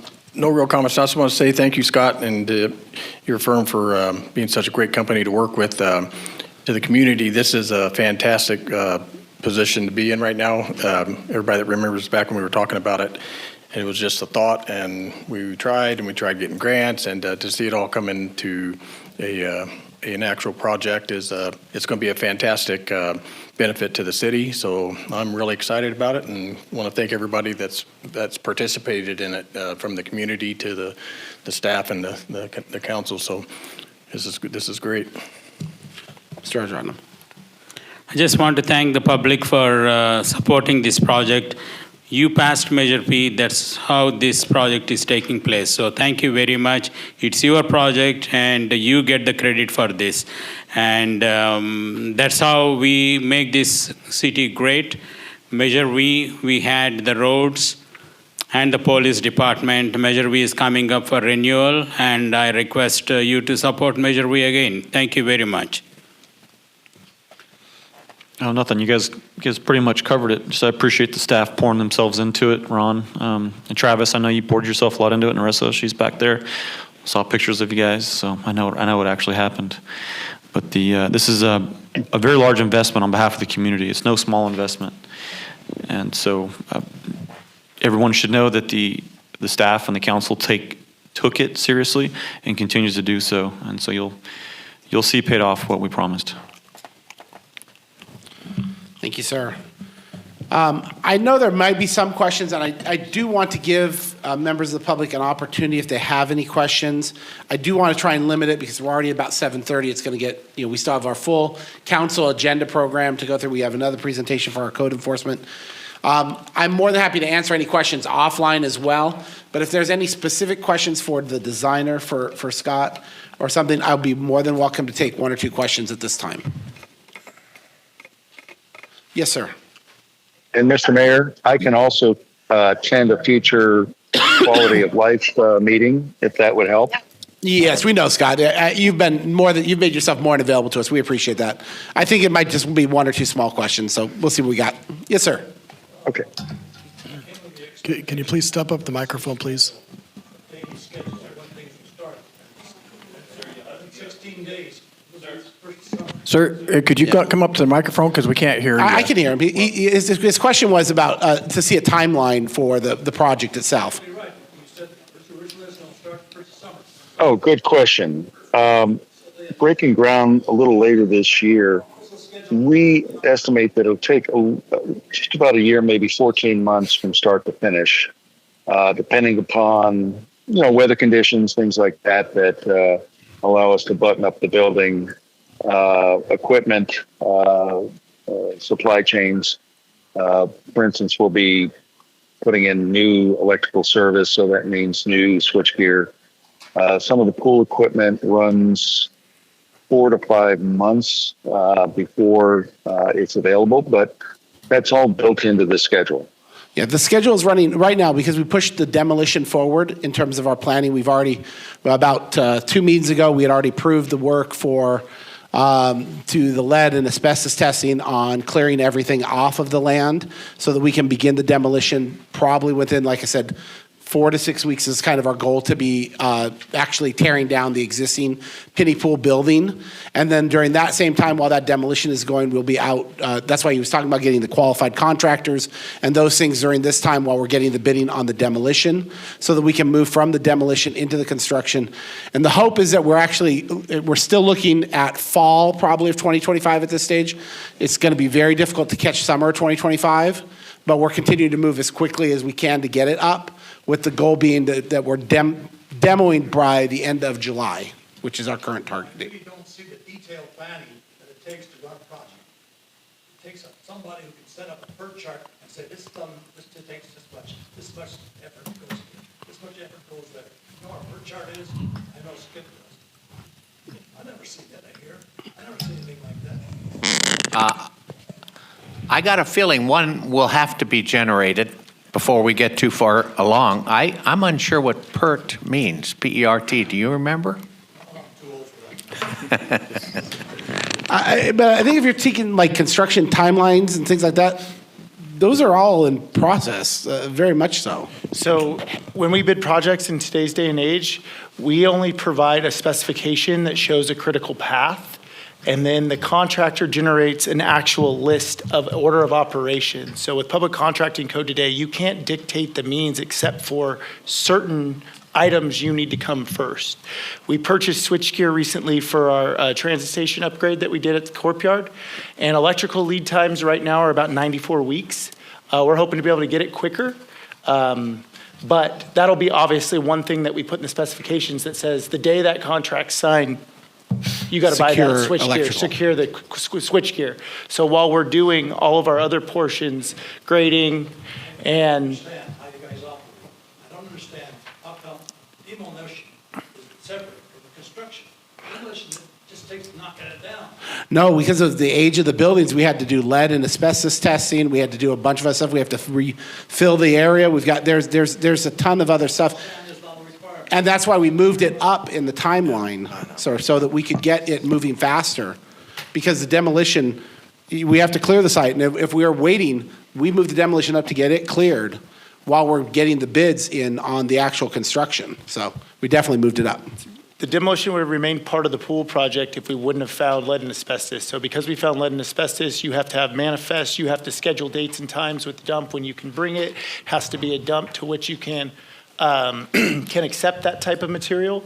And we also felt that moving the demolition up gave a chance because of the sheer magnitude and because of the complexity of these pools. We have qualified contractors, as Scott mentioned previously, and we wanted to make sure we had a piece of the pie that we could guarantee that locals could bid on.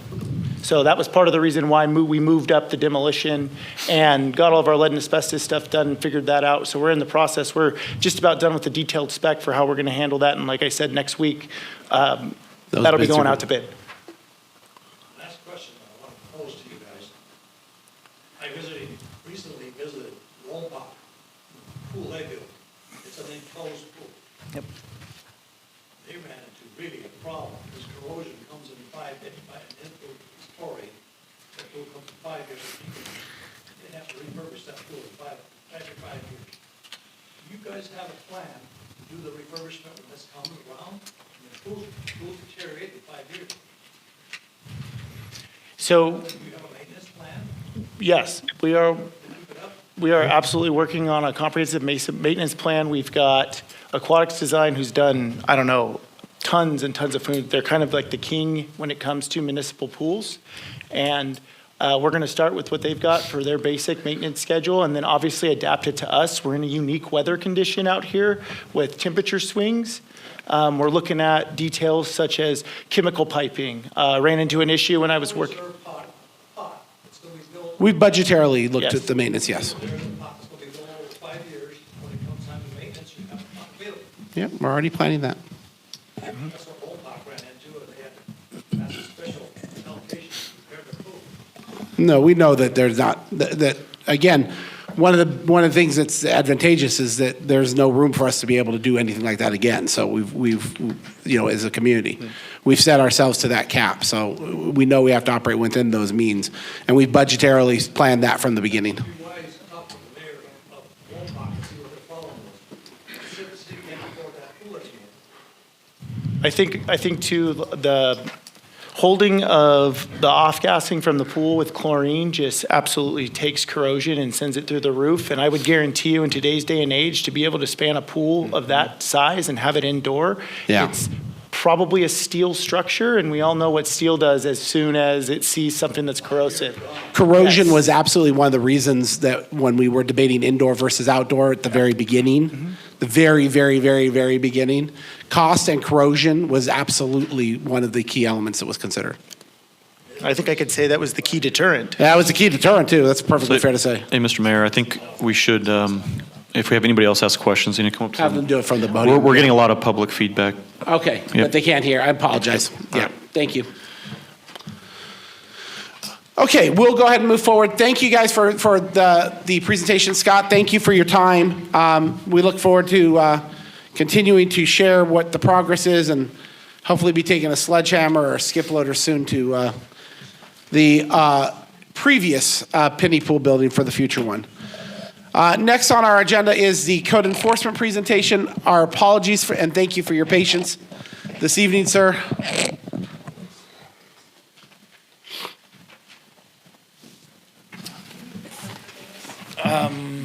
Yeah, probably. Oh, sorry. Sorry, Dennis. Officer Adams, Code Enforcement. This is my first brief of this nature. So most of it's just going to be photographs of projects that we've handled that weren't abatements. There are a couple of abatements that are in here, but most of what you're going to see are things that were done without coming to the committee. Oh, wrong way. Also, the Code Enforcement Division's had a little bit of turnover in the last few months. We lost a couple officers. We just gained another one probably a month or so ago. He's getting to the end of his initial training.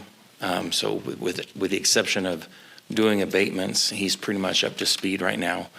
So I see by the next brief, the numbers for all these should increase. There was some closeout or legacy cases that we had from the previous code officers that were, sorry. Thank you. Yes. So if you have any questions about the statistics, please let me know. No? And if not, I'm just going to page through. Yeah, no. If you got questions, Go let ahead, me know. we'll stop you Okay. throughout, yeah. I'm not going to say anything. There's only to see before and after. Yeah. Okay, this I will speak on. A lot of the road construction. We get the signs put up 2 days ahead of time, but sometimes we're not able to catch the owners of the vehicles in time, and we unfortunately have to tow them out so the roads can do their job. That was a place that had barbed wire and stuff on the fence. This is behind the old bowling alley.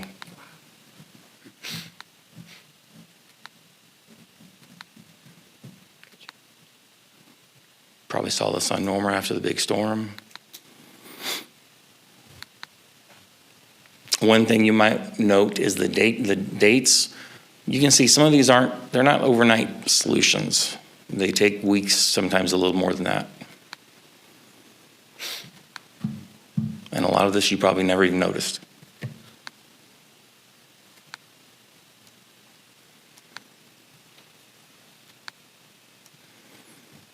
That's in there simply because it's not labor intensive, but fires are very time intensive. Once we get there, we block traffic and then we stay until the firefighters are done so we can validate the red tag. This was a long-term project, very close to coming for abatement. Very close. And there's the new version. Sometimes the long game works. This one we all know about. That's how beautiful it looked after we did abate it. This isn't as bad as it did look, but it's also not as good as it looks now. I've been working with the owner, and she actually does have the whole carport area boarded up, and all the trash in the front yard is now, as of yesterday, cleaned up. We put out yard notices. One of the things we do to try to avoid creating cases for everyone who's got a yard that has some issues, we'll put a notice up on their garage door, hey, your grass is a little long, it looks dead, could you clean it up? More often than not, that works. If it doesn't, then we start a case and then it works. But we've had about a 90% success rate on the tags just going up on the garage doors. This was just a trailer that somebody had parked in someone else's property. We did run into some issues with local tow companies, though. Those are very hard to get towed away. Large trailers and motorhomes can be real problematic. And this is our most recent abatement. And now, so clean.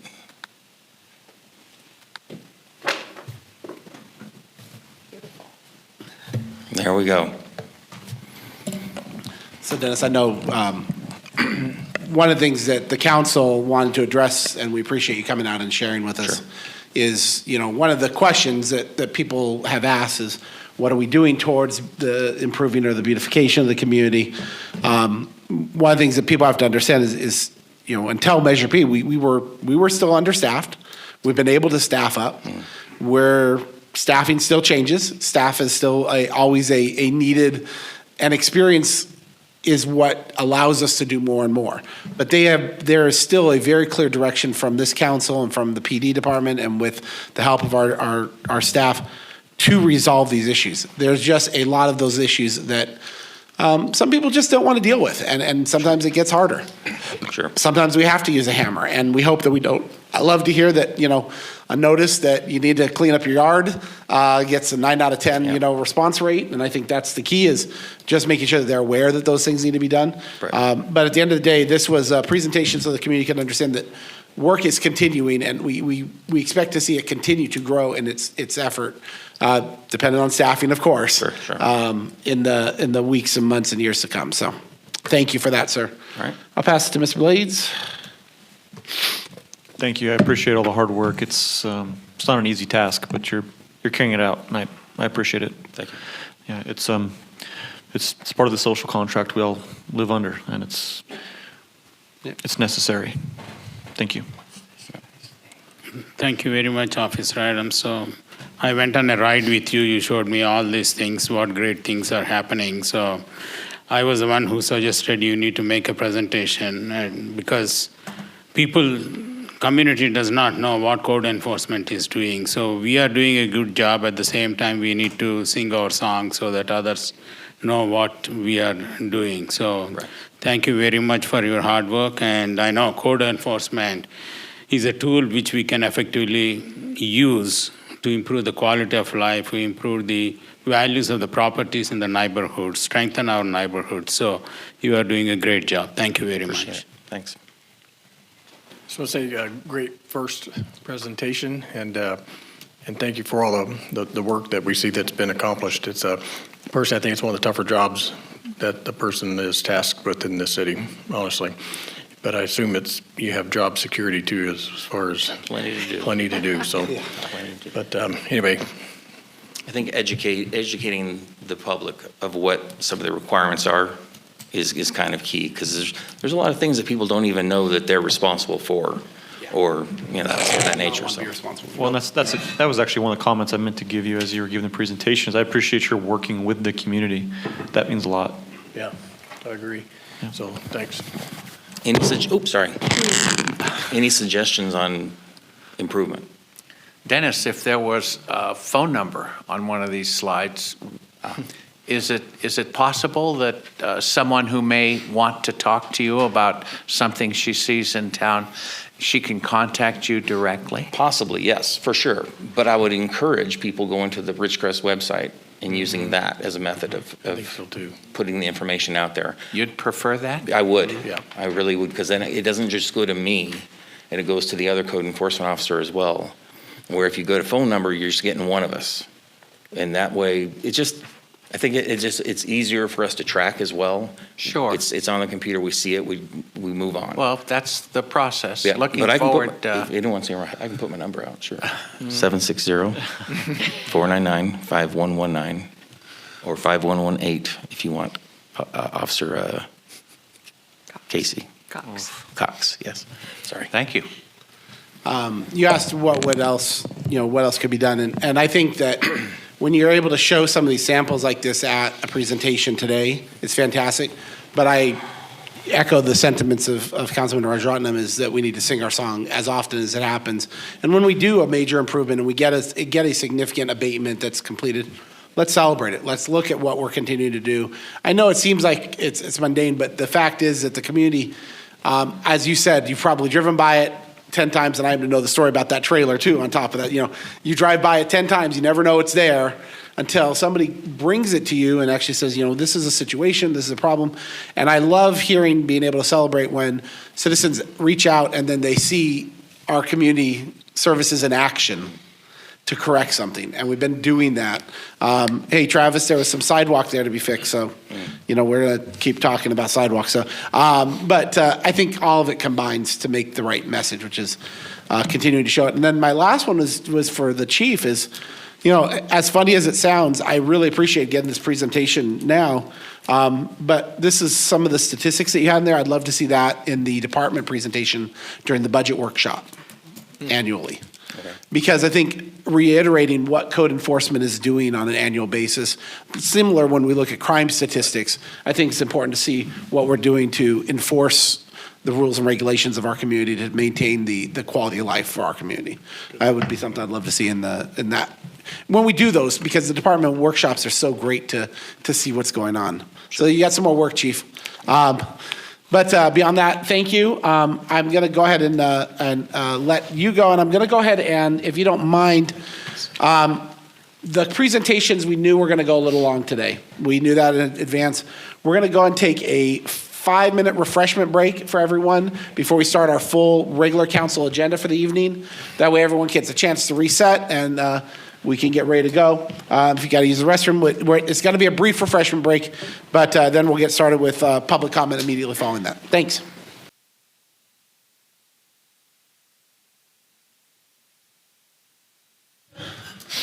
We're good. Thank you again.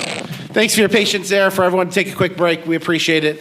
Thank you for everyone who came and attended for hearing about the air service and the pool update and our code enforcement update.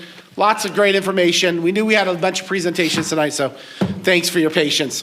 We're going to go ahead and move on now with our next item on our agenda, which will be public comment of items not on the agenda, persons wishing to address the council on items within the council's jurisdiction and do not already appear on the agenda may do so at this time. Council will not respond to any public comments, but may provide direction to staff to collect information pursuant to the Brown Act. The City Council may not act on any item that does not appear on this agenda. Speakers are limited to 5 minutes. The public comment section of the agenda is limited to a total of 1 hour, and each speaker is asked to provide his or her name. Do I have any public comment from the floor?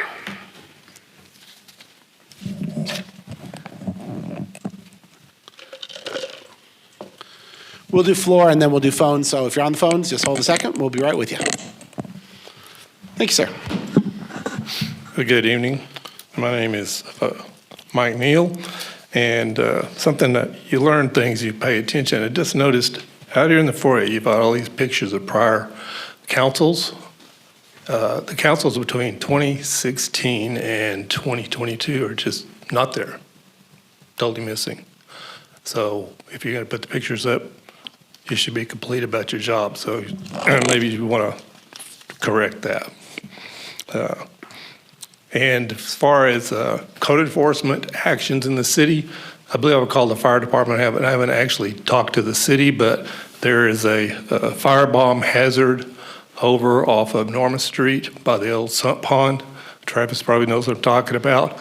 A bunch of old dead weeds that will just light up probably better than tumbleweeds do. They grew during the rains. They're about 3 feet tall, and there's a large area of them back there. Somebody apparently came in, cleared part of it, but either hadn't got to it or didn't think they needed to get to it. But it is a fire hazard over there. So Travis can call me if he needs to get updated on more details. I think he probably knows what I'm talking about.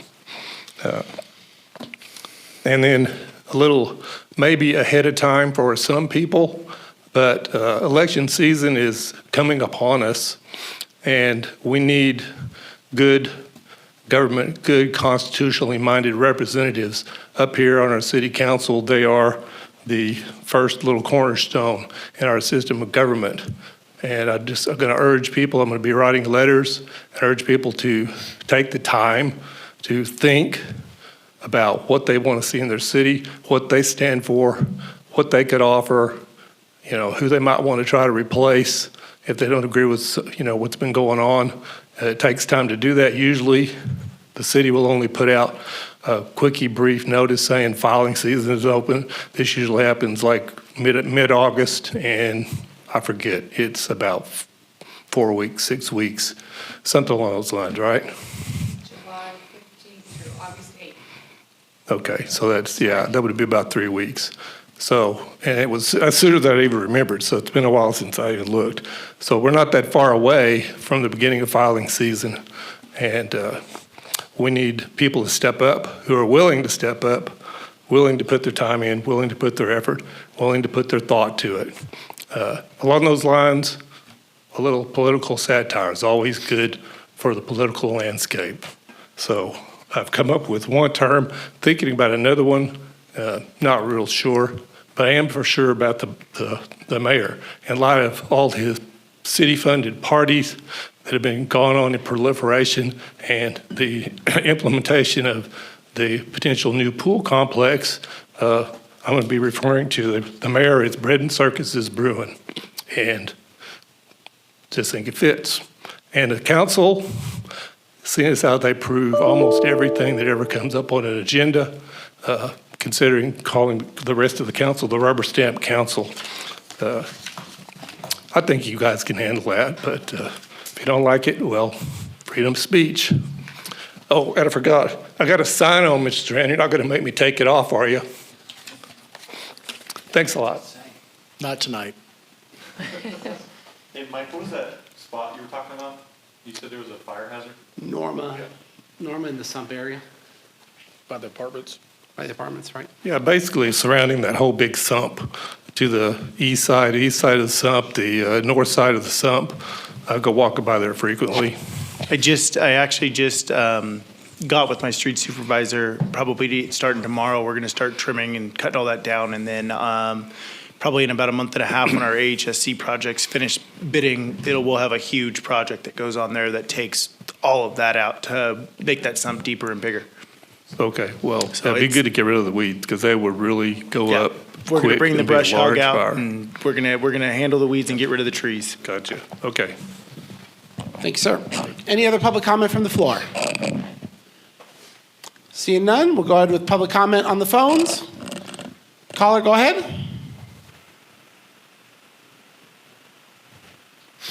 Caller, go ahead. I think he's gone. Nope, I hear somebody. Caller, go ahead. Hello, can you hear me? Yes, I can. Please go ahead, sir. I'm sorry, I'm hearing someone talking. Please go ahead. He's probably got his TV on and he's getting it. Okay,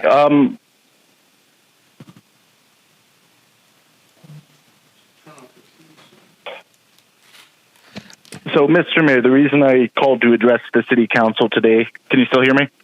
Yes, sir. Is because McDonald's started charging for water. I know that might sound like a silly issue, but under California Civil Code section 114376, California restaurants are required to offer free fresh drinking water to their patrons. And the way they do this is they ring you up for a small unsweetened tea. And I normally order my kids a water when we go through the drive-through after I spend about $40. And I believe it's wrong and criminal for them to do this and violate code. And with the heat waves that we're going to be facing this summer and the temperatures that are now soaring that we're all facing. I believe it could be potentially dangerous to the community if there's a child going to the skate park, or if there's an elderly individual walking past the restaurant. They should be able to get a free cool glass of water with these insane temperatures. Thank you, sir. I will be happy to inquire. Sorry, what was that, Mr. Mayor? I said we'll be happy to inquire. Thank you. All right, thank you. I believe we have another caller. Caller, go ahead. There is not another caller? Hello, yes, I'm here. Go ahead, sir. Okay, this is Tom Wicknick, and I just had a question for that presentation maybe you could pass on the air service, which I thought was a great presentation. Basically, the question I wanted to ask, or have heard anyway, is that in their search for possible air service carriers, they didn't mention anything about Mammoth and Bishop. They both have air service at this time. And I've talked to people in the past, and people have asked questions like, well, if they can go to Mammoth, if they fly over here, why don't they stop here? And I'm being very just short in the question anyway. But I would like to see if maybe in their next presentation address that potential if they've looked into joining the airlines that are servicing just a couple hours north of us in part of their analysis on bringing air service here. And that's all I really had. It's not a complaint or anything like that. I just think it should be possibly part of their presentation or their research. And that's all I have. Thank you, sir. Again, I'll just reiterate, they are having a follow-up meeting tomorrow morning at 10 a.m. at the Spring Hill Suites to get community feedback, and I'm sure they would love to hear that as well. We'll also pass it along. All right, I appreciate that because I do have to open my store tomorrow morning, so I can't make that. I'd like to, but if you would do that, I would appreciate it. Not a problem. Thank you, sir. Do we have any other public comment? Seeing none, we'll go ahead and move on to council announcements and direction. And I'm going to start with the first announcement, which is once again a reminder that every meeting that we have, the next meeting we're going to say it, we'll say at our Quality of Life meetings. The Ridgecrest Fireworks Fest, Freedom Fest is coming up on Saturday, June 29th. I know a lot of people have asked, and it's a common question, which is, why is it not on the 4th of July? That's so that we can bring you the best possible show at the best possible value.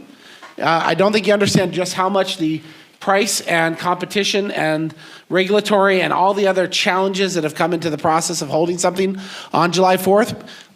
We just heard several great presentations, and one of those was about air service. And like anything else, a company has to make decisions based on the economies of what's available and the economies of a small community to be able to demand 4th of July with the fire chief, with the regulators, with everything else that we need. We simply couldn't do it. So what we do, we did the next best thing, which is we have an incredible community event. If anybody came out to RidgeCon, it's bigger than RidgeCon. It's big. It's as great an evening as the fair is, and it's a lot of fun. Bring your chairs out, sit down, have a great time. But more importantly, it's really important that you come out and join and help support the fairgrounds. I know it's $5 to come in, but those $5 help fund all the other wonderful things that our fairgrounds has been bringing to this community, from rodeo to demolition derby to RidgeCon to all the other events that we are trying to bring to this community. We're trying to raise the quality of life for you as citizens through these events, and so I really encourage you to come and actually come inside where the vendors will be there. There's a lot of fun. And more importantly, there's nothing like the sense of community that people get when they come together. I know, people like to talk about my parties, but I really like to look at them as where people are actually coming out and actually enjoying their neighbors and being part of a community. And it's been wonderful for our community, raising that bar and increasing that awareness for everyone involved. And I can't tell you the number of people that I've seen come up and smile, have a great time. We've had no incidents. We've had a great time. This is another great opportunity for community involvement. I hope to see you guys all there on the 29th. For our fireworks show.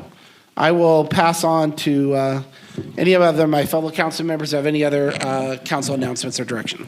Yeah, real quick. So this can segue into or away from our code enforcement conversation. Is that the staff has implemented a few things. One of those is a report a pothole button. There's a report issues button right on the Ridgecrest page.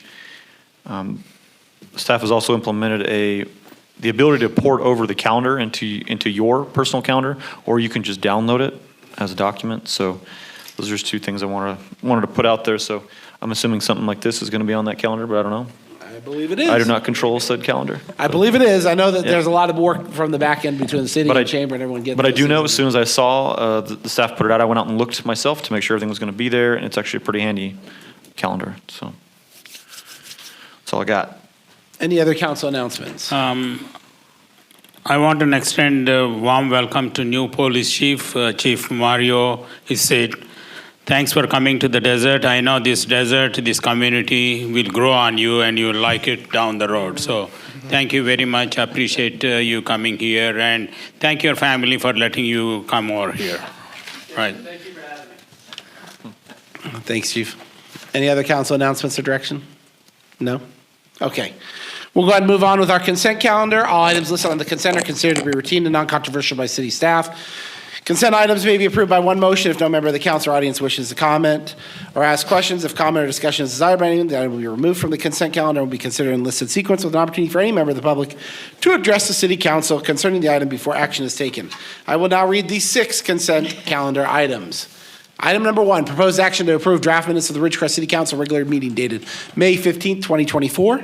Item number 2, a resolution of the City of Ridgecrest City Council to adopt a road project list for fiscal year 2024-2025, partially funded by SB1, the Road Repair and Accountability Act of 2017. Item number 3, a resolution authorizing the submission of the fiscal year 2022-2023 Transportation Development Act, TDA Article 4 claim to the Kern Council of Governments. Item number 4, grant acceptance for a grant awarded from the Off-Highway Motor Vehicle Recreation Division with the California Department of Parks and Recreation.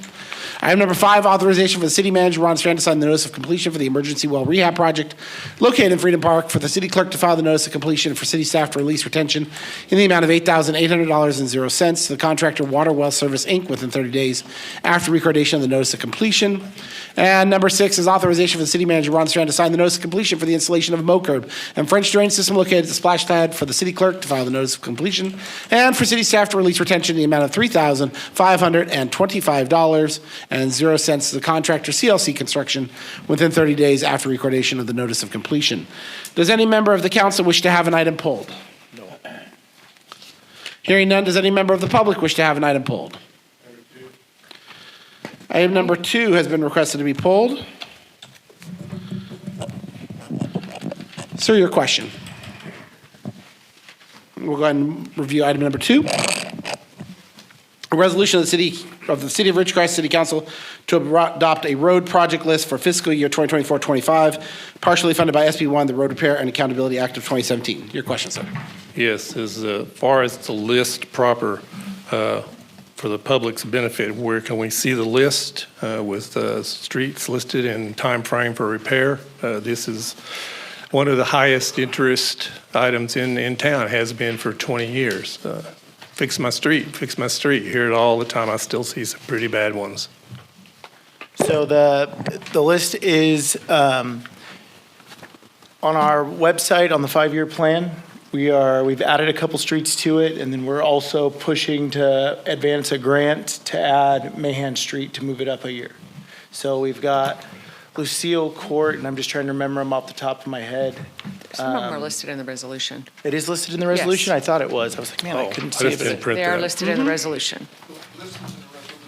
Yeah, Okay, so that'll be on the it's in the agenda. Yeah, and that's not a comprehensive list. The state reporting for SB1, you have to just show a project that utilizes the exact amount of funds or more than the funds. So these are just the ones that we're doing for actually HMA asphalt this year. We have our comprehensive slurry list that we're trying to get caught up on. Race and Frontier kind of put a dent in that. So we're finishing up 22 right now.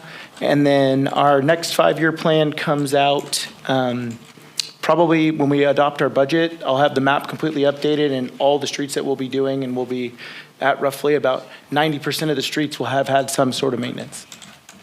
Good. I would also suggest the city advertise the presence of that information to people. A lot of people, they may not even go there.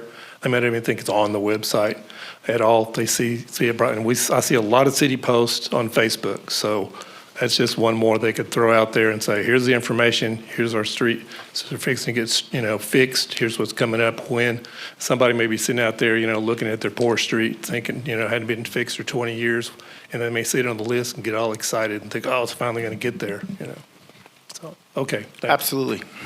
Thank you, sir. Do I need to give the presentation, Martin? Do I need to know? We're good? Okay. No. You're fine. Is there any other council questions or any other questions from the public?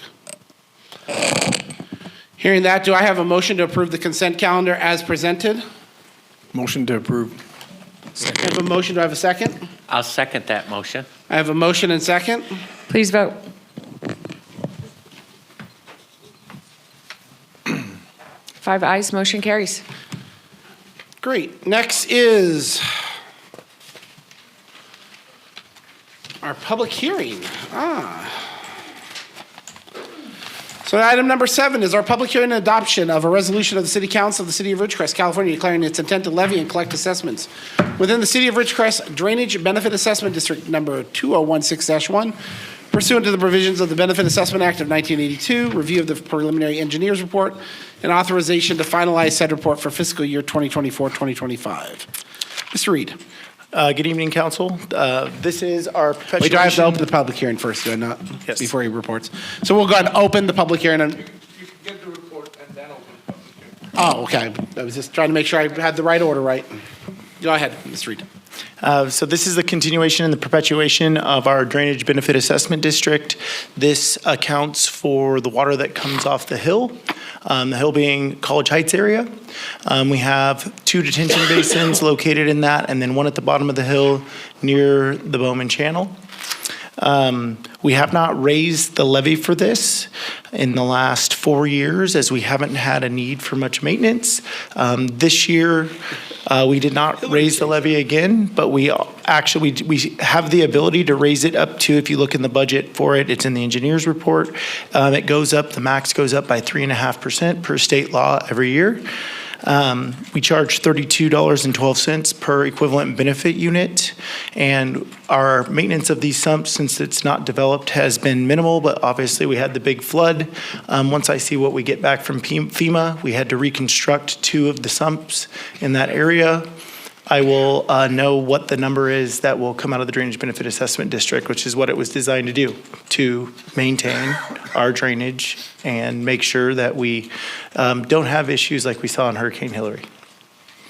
And with that, I'm open for any questions from council or the public. Nothing from me, Mr. Mayor. None from me. None here. Okay, we have received our report. I don't believe there's any council discussion. Is there any public comment on the Drainage Benefit District? See none, I will go ahead and close the public hearing and call for a motion to approve the adoption of the resolution as presented. So moved. I have a motion. Second. I have a motion and second. Second. Please vote.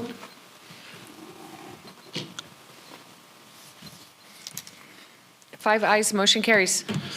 Okay, and the next one is, item number 8 is a public hearing and adoption of resolution of the City Council of the City of Ridgecrest, California, declaring its intent to levy and collect assessments within the Consolidated Landscaping and Lighting District, number 2012-1.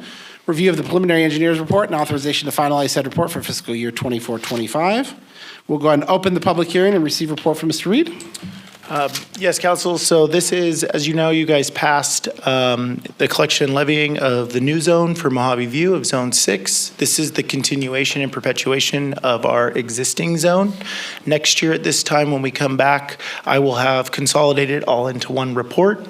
And we will be able to see in the budget and see within the staff report what's in each district, what the reserve balance is. We have a target reserve balance for each one. Once we get to that, the reserve contribution will go away. One thing to note, Zone 3, which is our area around Walmart, council capped 4 parcels at $100 at the first hearing for 218 for those parcels, and it's severely hindered that district. The general fund contribution to that district this year will be $11,190.73 to continue the maintenance for all the trees, medians, landscaping, water costs, and electrical costs.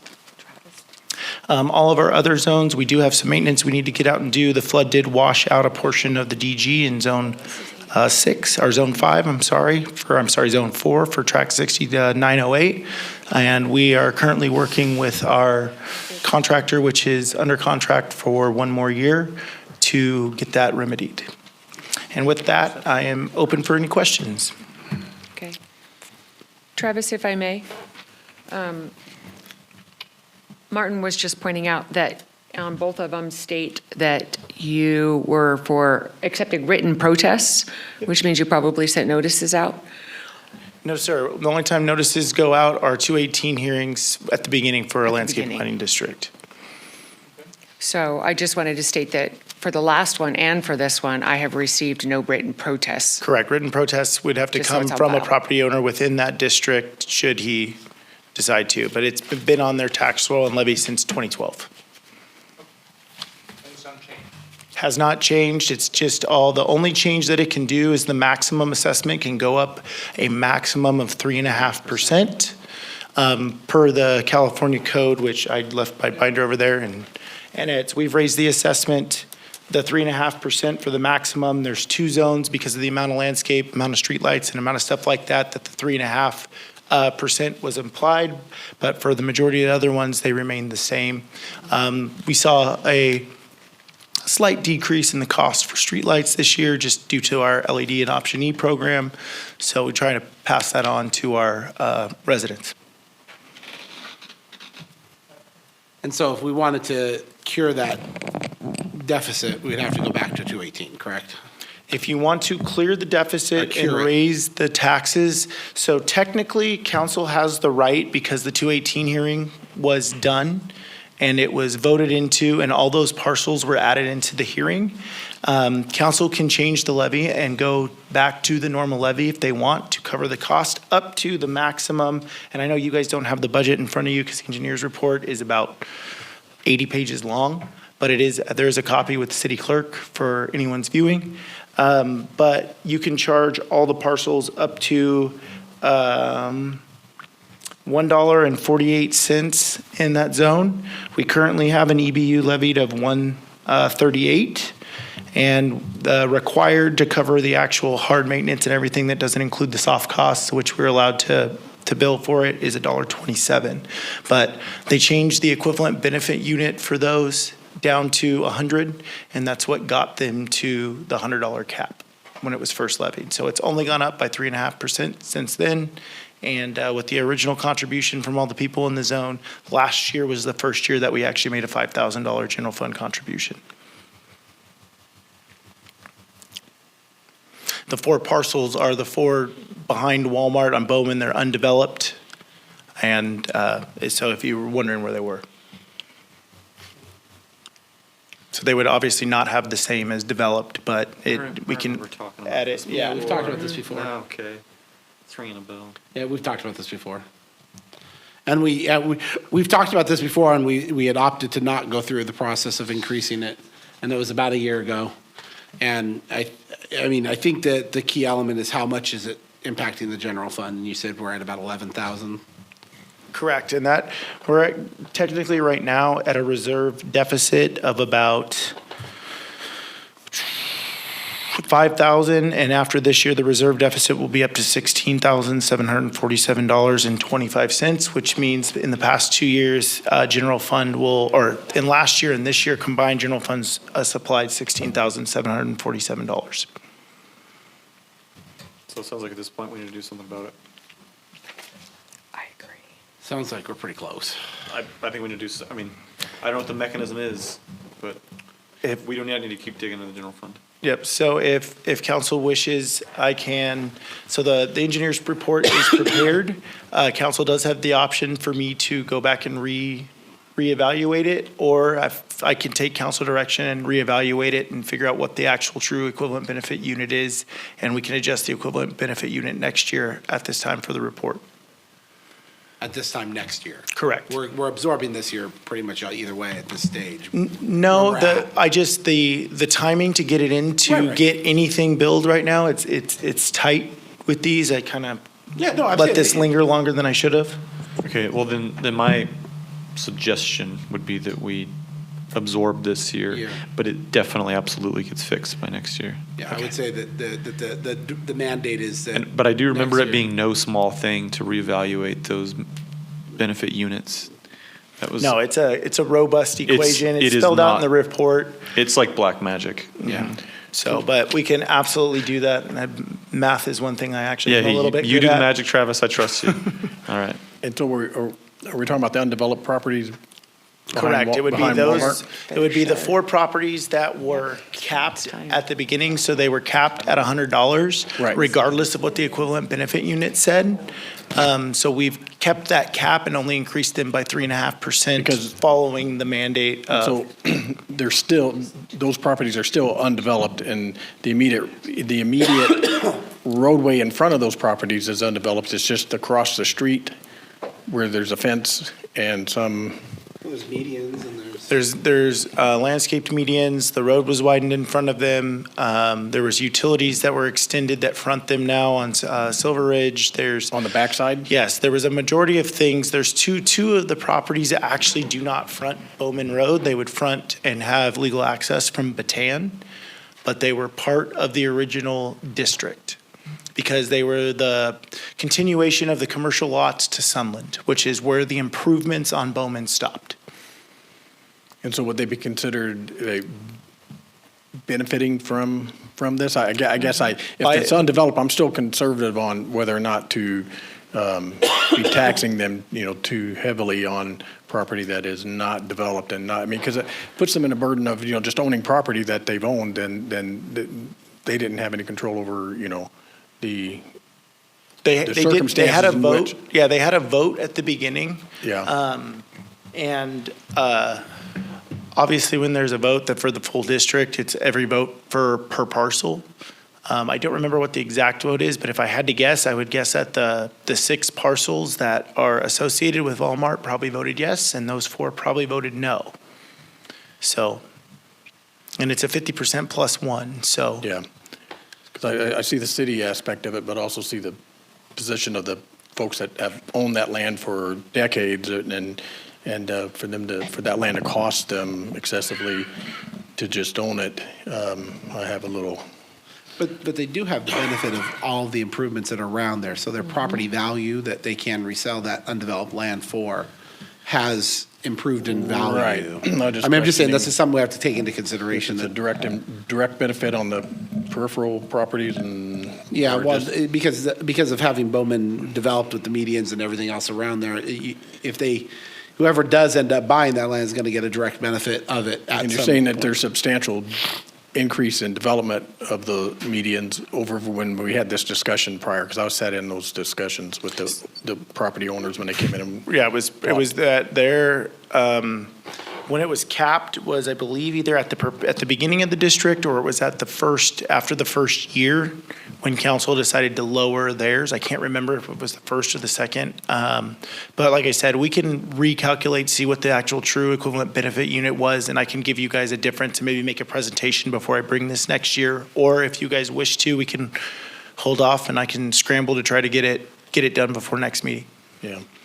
I don't think scrambling is the solution. We've already No. got all the pieces in I think place. a slow it's- approach is fine. I think it's just probably time that we revisit it at this stage. The cost escalation is such that now it's not a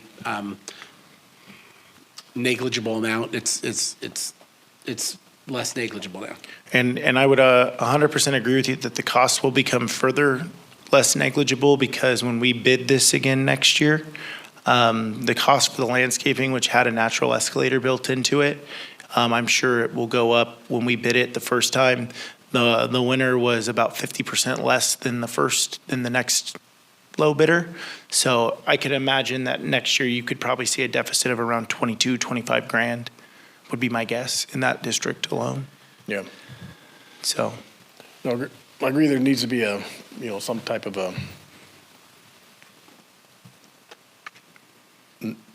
a reasonable annual, Escalator. yeah. But I think we need to probably, I can definitely, either at next or at this, whatever you guys decide, I can prepare a spreadsheet that kind of shows some rough ideas or rough examples that we can tweak and work from. sounds good. Any other discussion from the council? No, I just don't want to, if I remember correctly, we had the same conversation last year. Yeah, we did. I just don't want to be having this again next year. But we didn't give him the direction to make the change. It's not a knock on him. I'm talking like, I don't want us to we just kind of delay it until that bill is sitting way too high. Well, It's just not really fair to the taxpayers, in my opinion. well, it's not fair to the entire taxpayer. That's what I mean. For one. I'm area. picking up what you're saying, Scott. Valid. It's almost an undue burden, but it's one of, Yeah, we should be able One to of all find of them. We should be able to find I think, a reasonable balance to it. I do think one of the other things that eventually I would like to explore, I don't think now is the right time for a multitude of reasons, but we have a lot of areas that still don't have streetlights, and finding a way to either set up a COB or a landscape and lighting district for the whole city, I think would be prudent and to our advantage. Yeah. It's one of those things, the cost of electricity is not getting any cheaper, and our gas taxes has not rose at the same rate, so. Yep. Like I said, we spend on average, not including these landscape and light districts, over $275,000 a year for streetlights alone. Yeah. Okay, thank you. Is there any public comment? Seeing none, I will go ahead and close the public hearing, and do I have a motion to approve the adoption of the resolution as presented? so moved. I have a motion, do I have a second? Second. I have a motion and second. Please vote. 5 ayes, motion carries. Next item is item number 9. This sounds familiar. A resolution regarding the annual assessment for the Drainage Benefit Assessment District, number 2016-1, the district, and adoption of the resolution number 1, approving the annual engineer's report, and 2, ordering the levy and collection of assessments for fiscal year 2024-2025. Mr. Reed, this is just a continuation of number 7, correct? Yes, pursuant to item number 7, now that we've held public hearing and we have not received any written or oral arguments, and you guys have had a chance to examine the engineer's report, we are asking for you to approve the engineer's report and order the levy, so that way we can get all the required data to the county so it can be assessed on the tax rolls. Okay, is there any discussion amongst council? Nothing from me. Seeing none, is there any public comment? Seeing none, we'll bring it back to the council. I would entertain a motion for approval of the resolution regarding the annual assessments for the Drainage Benefit District. So moved. I have a motion, do I have a second? Second. Motion and second. Please vote.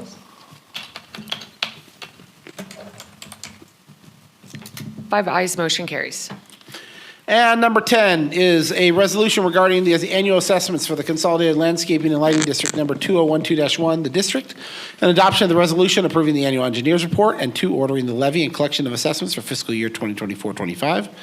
This is a corresponding item to item number 8. Correct, sir. This is, now we're asking you to approve said engineer's report for the Landscape Lighting and Maintenance District as it was presented, and order the levy and collection of taxes for that district at this time, so we can send those off to the county as well.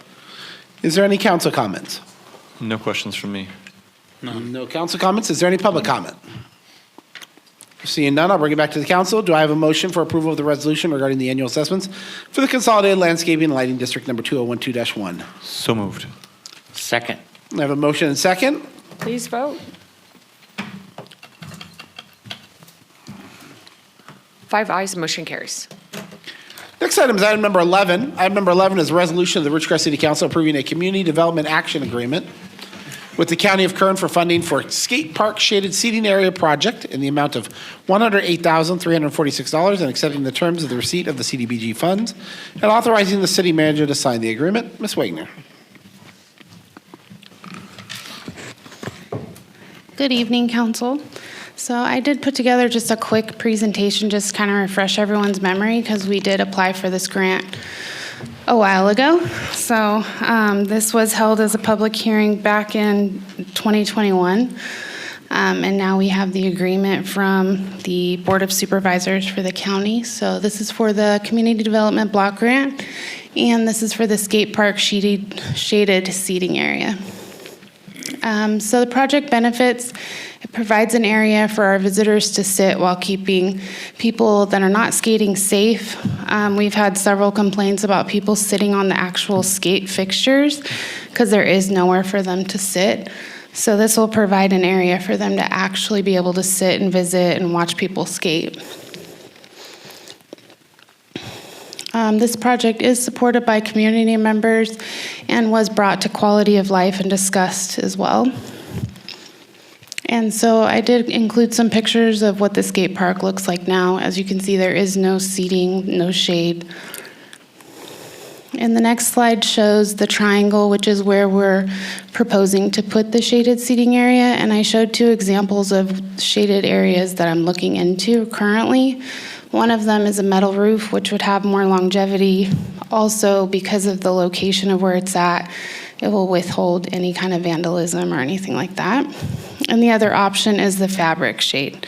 So I am looking into cost for both. And underneath the shade would be concrete with picnic benches under it. So at this time, I'm asking council to approve the agreement and allow the city manager to sign the agreement for us to accept the funds for the CDBG grant. And with that, I'm open for questions. No questions, really. Just, I appreciate you trudging through and working on it for all this time. I know, Ricka, don't you have a hand in submitting some of these too? So I appreciate it. It's a process for both of us. I mean, the community's been asking for a long time, so thank you. Just want to say thank you. I appreciate your good work. Thank you. I'm just going to chime in and ask the one question, which is so the public understands. CDBG money is the slowest money in bureaucracy, in my personal opinion.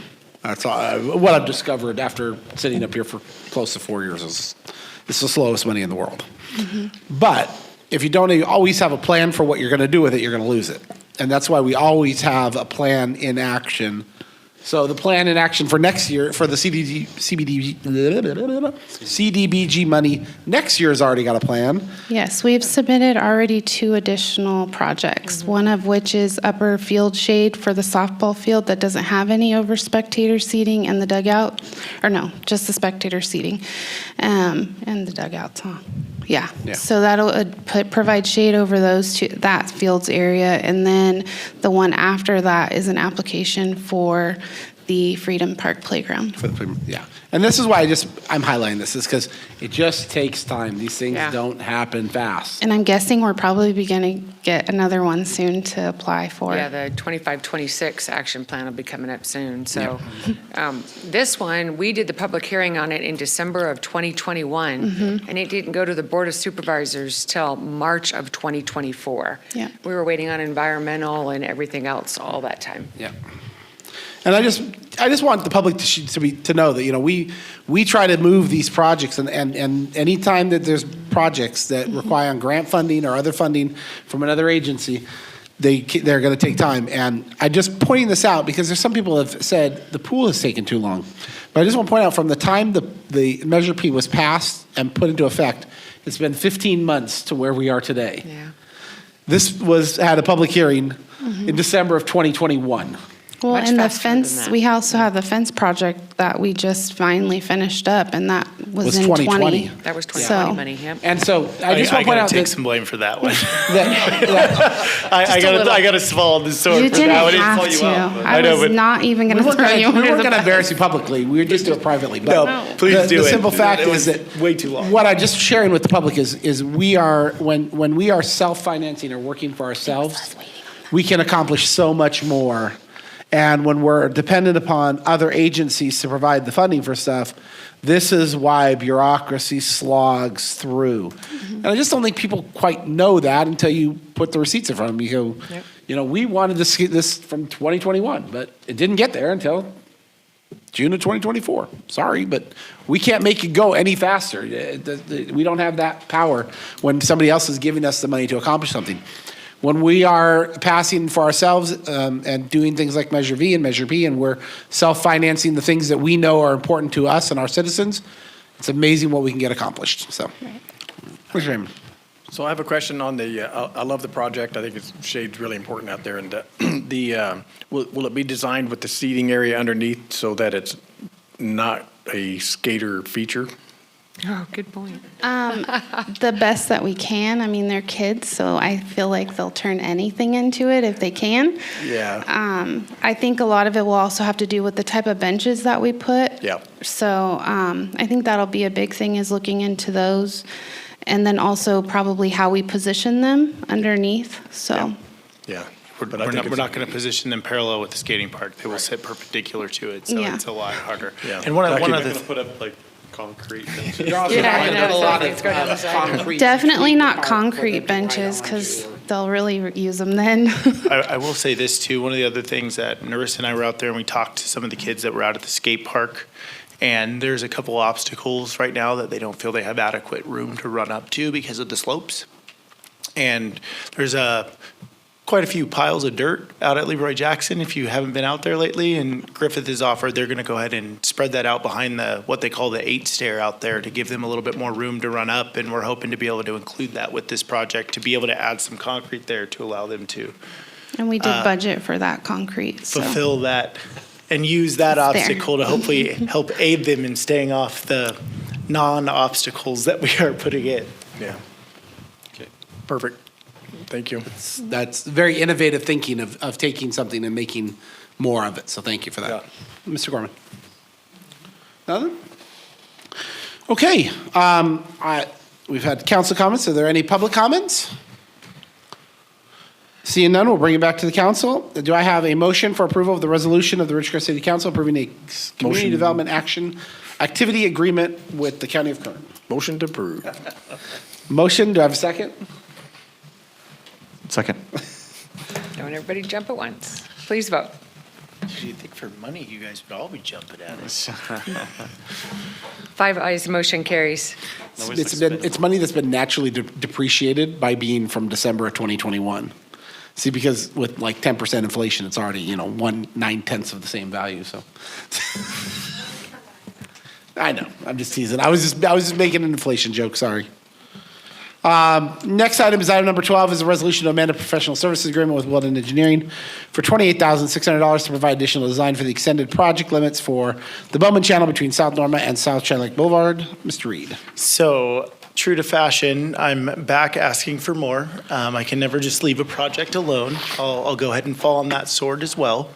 In our time working and waiting on environmental, we had the leak over on Downs.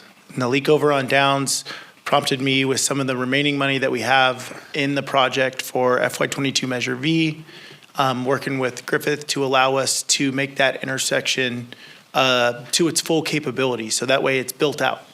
In doing that, I looked at the alignment for Bowman and Norma and realized Bowman and Norma is our only intersection that is at a level of service B, which there's 5 levels of service that goes all the way down to F, obviously F being the worst, A being the best.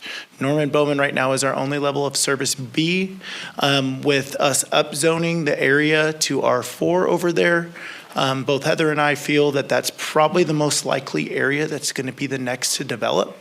So this amendment is to expand the Norma and Bowman intersection, since we're already doing work there, to its full capacity. So essentially, it will be a full intersection set up for a traffic signal in the future. So that way we're just maintaining it and we won't have to come back at the time something builds and rip out improvements to install traffic signals when it becomes necessary. So it'll have, and its ultimate design, it'll end up being a lot like the Bowman and China Lake intersection is right now, where you've got 2 through lanes with one that can turn right, one that can go straight, and a left turn pocket on Bowman. And then we'll have 2 lanes on Norma, a straight, 2 straights, and with an option to turn left or to turn right. So we are asking for the additional funding so we can expand the intersection design to a full design. I feel that with the project budget that we have, the existing budget can cover the cost of construction due to some of the environmental concerns that we had not really coming to fruition like I thought they were. So with that, I'm open for any questions about the design or about the layout or what we're doing. I'm just kind of trying to future-proof us.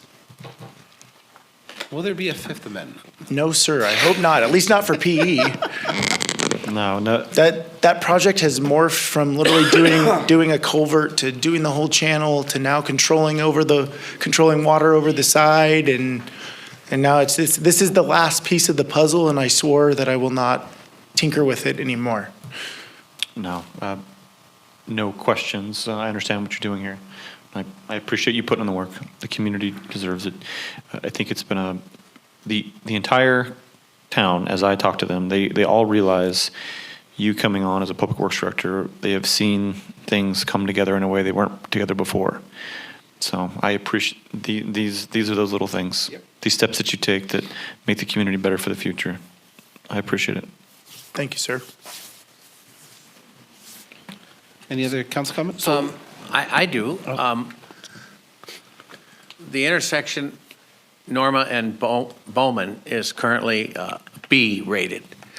What's the rating of the intersection of Bowman and Sunset? Bowman and Sunset is not paved. Bowman and Sunset I got is the wrong Sunset. Are you talking about Sunland? Bowman and Sunland? Sunland, forgive me. So Bowman and Sunland is still at a level of service A, and the reason why it's a level of service A is because it only controls traffic in north and southbound. After some of the recent events and the tragic passing of the kid on the motorcycle, I did a kind of a deep dive. I've kind of felt like that intersection was lacking, and that is something that I'm definitely, if I have the time this coming fiscal year, that I want to look at and focus on. I feel the location of the chain link fence, when you get to a certain point and you're looking down the chain link fence, that chain link fence goes from opaque to a sight distance issue. Yeah, it's an anomaly. Yes, it's a very, you would think chain link fence that's 80% open would never be blinding. So I definitely think that is something that I do want to do some looking into and try to figure out a solution for that intersection. Obviously, it's not planned and it'll be time dependent, but it really kind of hit home when I heard about what happened at that intersection, and I think it's going to force my hand to go do some digging and figure out what we can do to make that intersection better. And one of the big things I think we can do for the nighttime is lighting. So it's pretty poorly lit. It's got one street light, but it meets code, it meets standard, because it does have the one light lighting the intersection, but it is definitely something that I feel needs to be looked at more heavily in the future. Travis, thank you. One other question I had, the channel itself, a bit west from China Lake and Bowman intersection. Metaphorically, comparing it to a horse, it looked like it was recently ridden hard and put away wet. The channel, it looks awful. Someone came in there with some machinery, messed the place up, finished it halfway, and left a bloody mess. So what are we seeing there? So you're speaking of the channel in between Norma and Downs? I guess. So we are actually actively working right now on cutting down all the trees after the fire that we had there. I forget what fireworks show, what year that was. That wasn't last year, I think it was the year before. Yeah. Mm-hmm. So the Public Works team and the Streets Department have been working to clear that channel like we did from China Lake to Sunland. We got a piece of equipment that cuts weeds down, but there's a lot of trees and a lot of big things that we're trying to do to clean that up and rid the city of the fire hazard and the eyesore. And when we start doing the work at Norma and start doing the work at Downs, with major intersection improvements, yes, I'm sorry, city, but I will be closing more roads for a while when we do this. But that'll give us a prime opportunity to have equipment along the road, since once it's closed at Downs, it's pretty hard to get anywhere off of Bowman, so that we can finish all that up. Oh, sure.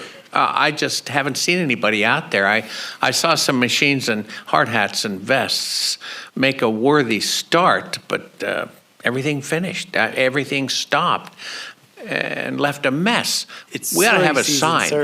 It's slurry season, Bear with sir. us. We're trying to get our slurry and stuff done right now, and that takes all hands on deck. Oh, So sure. As soon as that is done, I can guarantee you we will be back out there on that. And like I said, we do have one guy that is still actively working, trying to clear the right-of-way of weeds and the sidewalks per our agreement with Kern County and picking up trash. But I do agree with you. As soon as we get our slurry stuff done this year and cleaned up for this season, that will be a major focus for the streets department. Travis, thank you. So, back to this project, so does this include drainage and water control? The first three amendments that we got were purely water related. The Right. last one being curb, gutter, downspouts, things like that to control the water spilling over the side of the Bowman Channel, so that way we don't end up washing out all of our new Yeah. improvements. This is purely a traffic-related ask. We're doing work on that intersection already. Okay. So we felt that, I felt the need, I should say, that if I'm going to expand and widen this intersection on the Norma side, so we're going to make it easier for people traveling north and southbound to get through the intersection, and we're going to have the majority of the intersection torn up. It seemed like the right time to expand the whole intersection so it was to our ultimate width and ultimate Okay. design. The reason I was asking is because I didn't know if this ties into Mahan in the way that Franklin drains into Mahan, and then Mahan, once it's paved, is going to be moving water further to the south, and that water will end up coming. That water will all Back end up, east. it will end up getting to that intersection, the Yeah, major and so improvement there. That's why I was concerned about the flood control of that intersection, and once Mahan and that, because a lot of water moved down on those secondary streets. Correct. Dirt streets off of Mahan, and with Franklin, if I remember right in past discussions with you, that water now is draining back to Mahan. So you're going to have all that water moving down and then hitting China Lake Boulevard. Correct, which is already improved to the ultimate capacity. So we're trying to take the next step. Down is improved to the ultimate capacity underground. Right now, Mahan, we see with our improvements on Franklin, we stopped the water from going down Franklin, but the majority, there's a big chunk of water that still comes down Springer, goes down Springer, and with the way Springer is currently graded, it hangs a left on Porter, and it ends up in the down storm drain. But we are actively working, and we have a 1989 master drainage plan that accounts for that. We got verification from it, from the FEMA flood maps that we've been working on, and the FEMA flood model that we got funded and fully by the federal government. So it's all that is being taken into account to make sure that it's sized properly and that it can withstand the ultimate design for the amount of water that we are trying to get to the Bowman Channel. Yep. It's our number one freeway for getting water out to Mirror Lake. Yep. So. Perfect. Thank you, sir. No other council discussion. Is there any public discussion? Please come up to the podium so they can hear you. And if you just state your name for the record, please. My name's Melanie. I don't know much about it because I just moved here a couple years ago, but the only question or concern that I can really bring up with this is specifically in regards to how the bike path would be affected by improving all of this. Increasing the traffic, the lane, adding the signal and everything would kind of bring more traffic and less awareness to the pedestrian and bike traffic there. How is that being factored in? Because I know that bike path is the only thing that bicyclists and pedestrians really have in that section, and to increase the traffic and widen the street might affect that. So we're not increasing the traffic. We are widening the intersection to better facilitate the traffic, and by doing that and increasing the capacity of the intersection, you will limit the backup and what we call queuing. Yeah. Which will effectively block the bike path. In doing this and working on the intersection, the bike path will remain. We are putting in ADA improvements to allow people that are on the bike path to better facilitate going on across the road. And at some point, council has taken numerous actions around schools right now to put up hawk signals. I 100% agree with you. As we see more people traveling, we're trying to These intersection improvements and design, we're not setting them up for future pedestrian crossing except for going north-south. We don't want people walking on the Bowman Road corridor. We want them Right. walking on the bike path. So in the future, that'll definitely be probably a big candidate for either a hawk signal or some sort of lighted and flashing beacons to alert people when people are going through the crosswalk at that point. Okay. Another element that Mr. Reed didn't mention was we are working within our budget plans was to facilitate a traffic light at Downs and Bowman, Okay. correct? Not this year. Not this year, no. No, sir. Not- But eventually, we're Not going this to year, put lighted. but in terms of our focusing, we understand that as we expand that area, we may need to facilitate a light at that intersection in order for public safety. Correct. Okay. I guess I should say, it's not in the immediate, but it's something that's already been on the queued list. Okay. That was just one of my main concerns because once I moved here, I pretty much run that path and traffic is a constant problem. So I just wanted to address that, but I think that's a perfect answer. Thank you. Thank you. Any other public comment? Seeing none, I'll bring it back to council. Is there any other council comments? I have a small correction. Uh-oh. I caught it. Row. I'm already there. Under the resolution, approved date, I got you. I got you. I'm already you got it? circled, Okay. ready to go. I will change it, sir. it Do you says have the wrong 20th. approval date? 20th You day have of June December 20th, December 2023. You have 20th 2023. day of December 2023. As you can see, I've been tinkering on this project for quite a while. I can see that. Or carbon and paste, copy paste. I do typically start with what I originally started with. Yes, 100%. That's fair. There's one small amendment to the resolution updating the date. Other beyond that, do I have a motion for approval of the resolution as presented? With the corrections, I motion to approve. Second. I have a motion and second. Please vote. Come on, man. Kyle. Kyle Blades. Promise. 5 ayes, motion carries. He was deciding if he wanted a rubber stamp or not. All right. Thank you all for sitting through the Public Works show tonight. So Eric, I think you only really have one committee report tonight. and We that's- have one committee report, and I think I have one organization report. The only committee report is the economic development, correct? Yep. So That's you guys? Yep. I came back and talked so we met just a couple days ago. And the only thing that really come out of ICSC, apart from all the really good conversations that we have, was that Wendy's is more likely now than they have been to come in.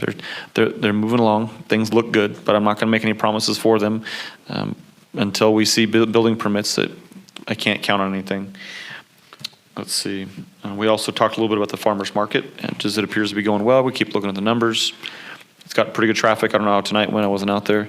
There is amongst the staff some preliminary discussion about maybe pushing the hours because of the heat a little bit to the right, but that's Summer they'll- and they'll- summer and winter hours? Yep, they'll make that decision. And Town Place Suites should be up and going by 7 November 24. 7 November? Their usual amount of people there. That's good. That's all I got. That's all you got? Yep. Any questions for economic development? I do. I have a question. It deals not only with that committee, Sure. but other committees. This particular meeting will show up soon on YouTube. Those who weren't here to watch it can see it then. Are the committee meetings also recorded onto YouTube? No. Great. Good to know. I won't waste time trying to find. So we dial into WebEx. People are there to interact if they wish, and and I have to say that's a Ridgecrest thing. We chose to hang on to that after COVID, having people being able to call in and dial in. Other communities don't do that. Everything's in person, but I'm still okay with it for now. I thank you. If it helps, Mr. Gorman, when I first came on council, that was one of my things that I also asked for. And one of the things that happens is where we hold the meetings, there's not a good way to do the video conferencing. That's right. And that the addition was that, quite honestly, the meetings the formality of the council meeting, the formality of a planning commission meeting, the formality of public comment, having those be less formal and less actually, I don't want to say documented, but I think you understand what I'm saying about that, allows us to have a little bit more free-form conversation with the public. And that really helps to, I can know from myself personally, at Quality of Life, we have gotten more good public dialogue out of that by having it be more free-form conversational. Folks appreciate it. There's an added element that the public needs to be aware of, is that it's expensive for staff time Yeah. to have to process the video. It's not as easy as I recorded it, it goes right up online. It's something that it gets processed, it gets uploaded, and we're paying for labor and time to do that. So just an added cost when it's not necessary at this time. Yeah. But has been asked for. Next, other committees, boards, or commissions. I think I may be the only one that has a report, which is I was obviously not here at the last council meeting because I was at our first meeting of LAFCO. That was a very interesting meeting. I'm going to tell you honestly what I took out of it was there's a great group of people working in Bakersfield as always. And I really walked out of there proud of the city of Ridgecrest in our sophistication in what we're doing and in how we're operating. When I talk to other leaders, I understand they have challenges too. Every community has challenges in different ways. But when you're in a room talking about Kern as a whole, and I'm able to in that moment hear and cross compare, I was very proud to be representing Ridgecrest and all the things that we're doing, especially SB 1383. And the fact that we took a proactive, immediate action stance with it from the beginning. We negotiated properly. We implemented. We did not. There are communities that are struggling with the argumentative side of the community because they didn't choose to be proactive in their decision making, where we were proactive and innovative in our decision making. And I think that that echoes when we hear what the air service presentation that where we're talking about also trying to come up with something innovative or creative or another way to look at it. And I think that's what Ridgecrest does fantastically. And I'll tell you that my takeaway from that was LAFCO's there. I will be periodically missing meetings throughout the course of the year. The plan is to try and stagger them so that my absence is minimized. Councilman Rajaratnam will be running the next meeting for me here in June because I'll be over there again. But it was very enlightening. I don't know how to express that, but when you go into a room and you really can see the positive things that your council and your city are doing because you have such great synergies of work, it's a wonderful feeling. It really is.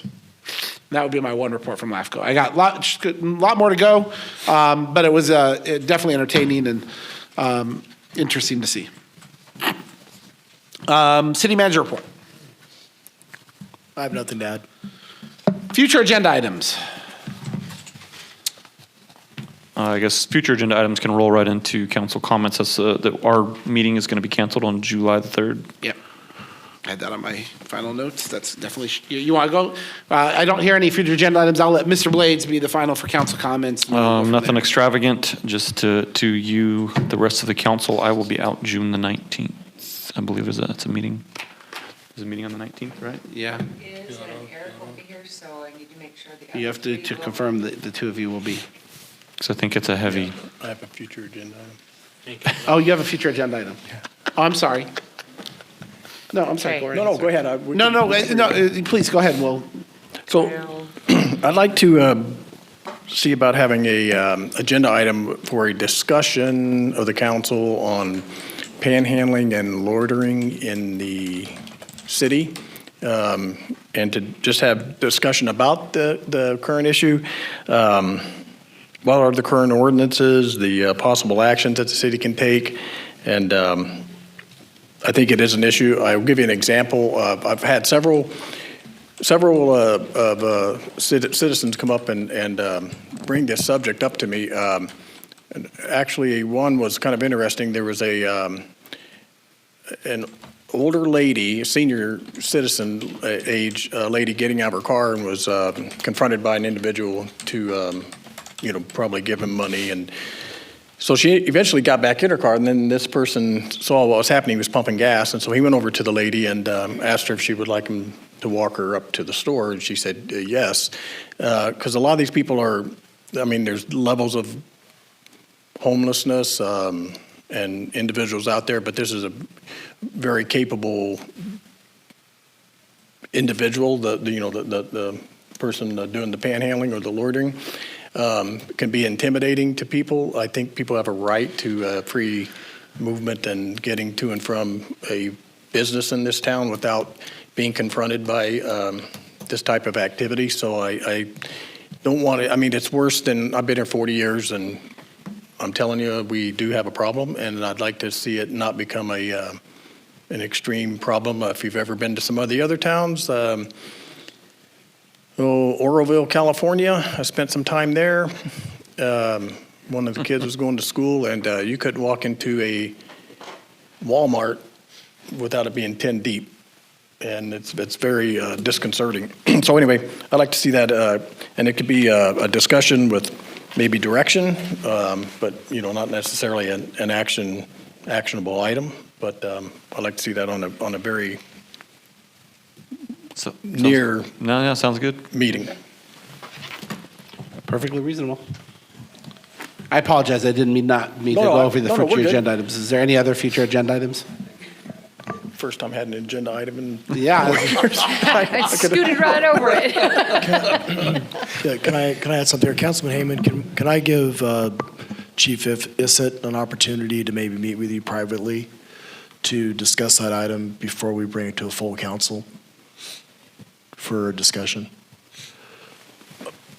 We can still move it forward, but I think it'd be nice for him to give an opportunity to be able to talk to you first about the law, how the law is applied, what we do, what the problematic thing is, and we could still bring it to council if you wish, but just give you an opportunity just to kind of hear it out first before we bring it to council. Sure, I don't have a problem with that Right. whatsoever. I'm not saying not doing it. I just think I'd like to have an opportunity for the chief to address that to you privately To first. me, but I mean, this is something I'd like to see everybody knowledgeable of. Right. As in an open setting. I mean, so it's kind of like, yeah.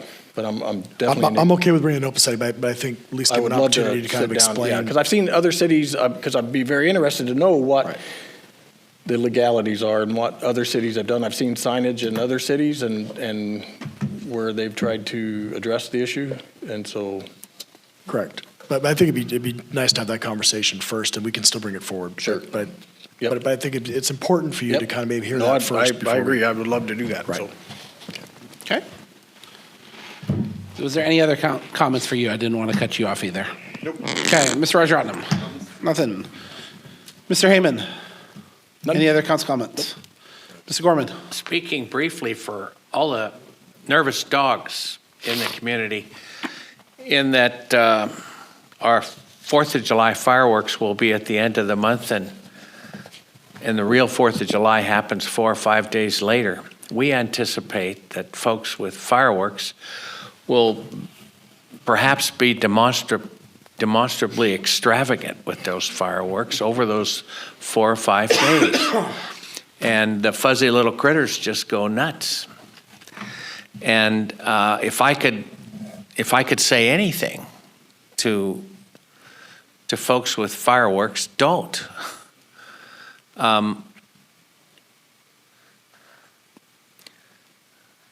The critters have a heck of a time during the 4th of July. We make allowances for them, some extravagant allowances, on the night that the fireworks happen.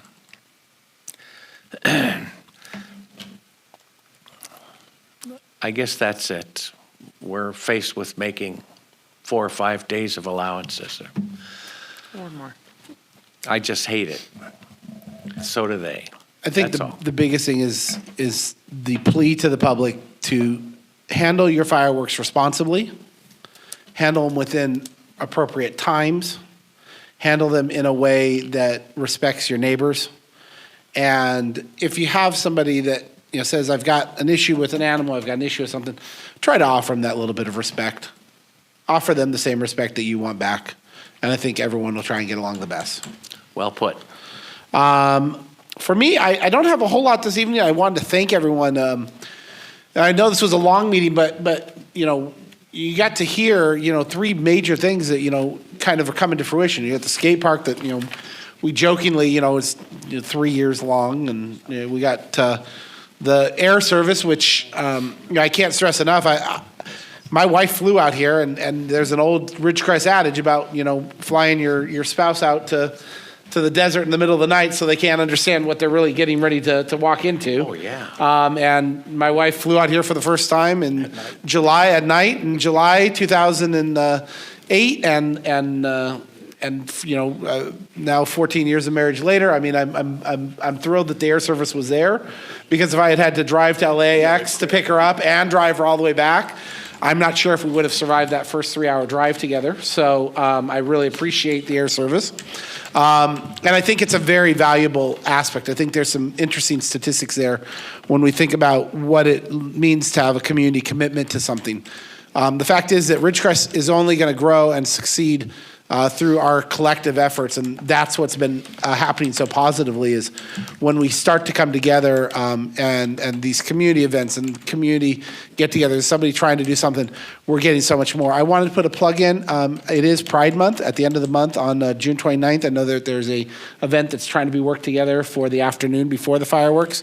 Hopefully there's some more details, and I'll be happy to share those also. I think that, again, the power of respect for all goes a long, long way and building a community. I want to extend, we talked about it today, but extend my condolences and the council's condolences to the family of the child that was killed on Sunland Drive, or Sunland Road, or is it Drive, right? Sunland Drive, I think it is.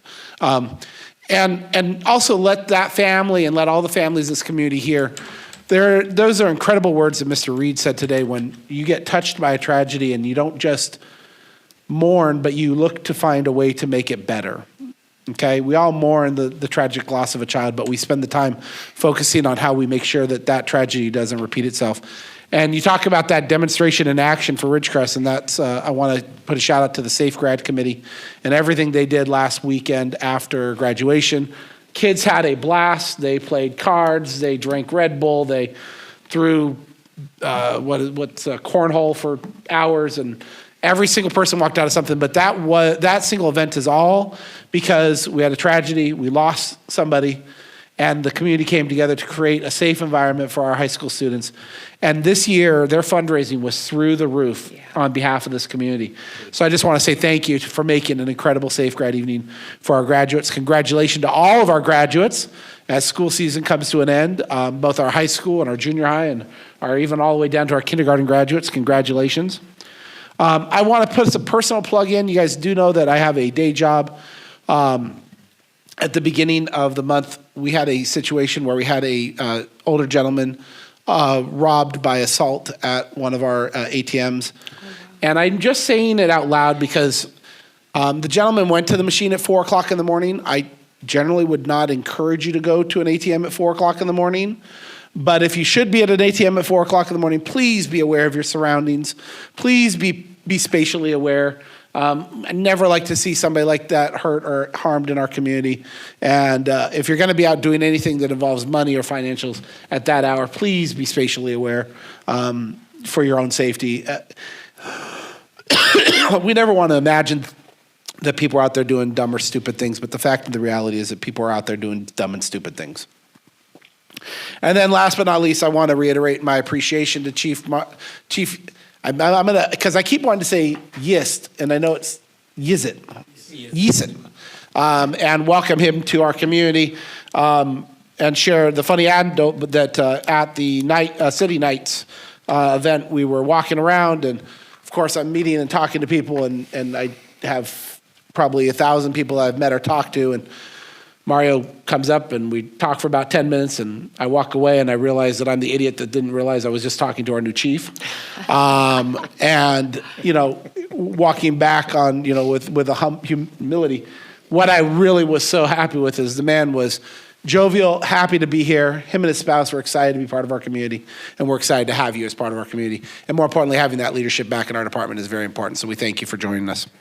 With that, I wish you all a wonderful evening. Have a great rest of the month, and I will see you again in July. We are dark the meeting of July 3rd.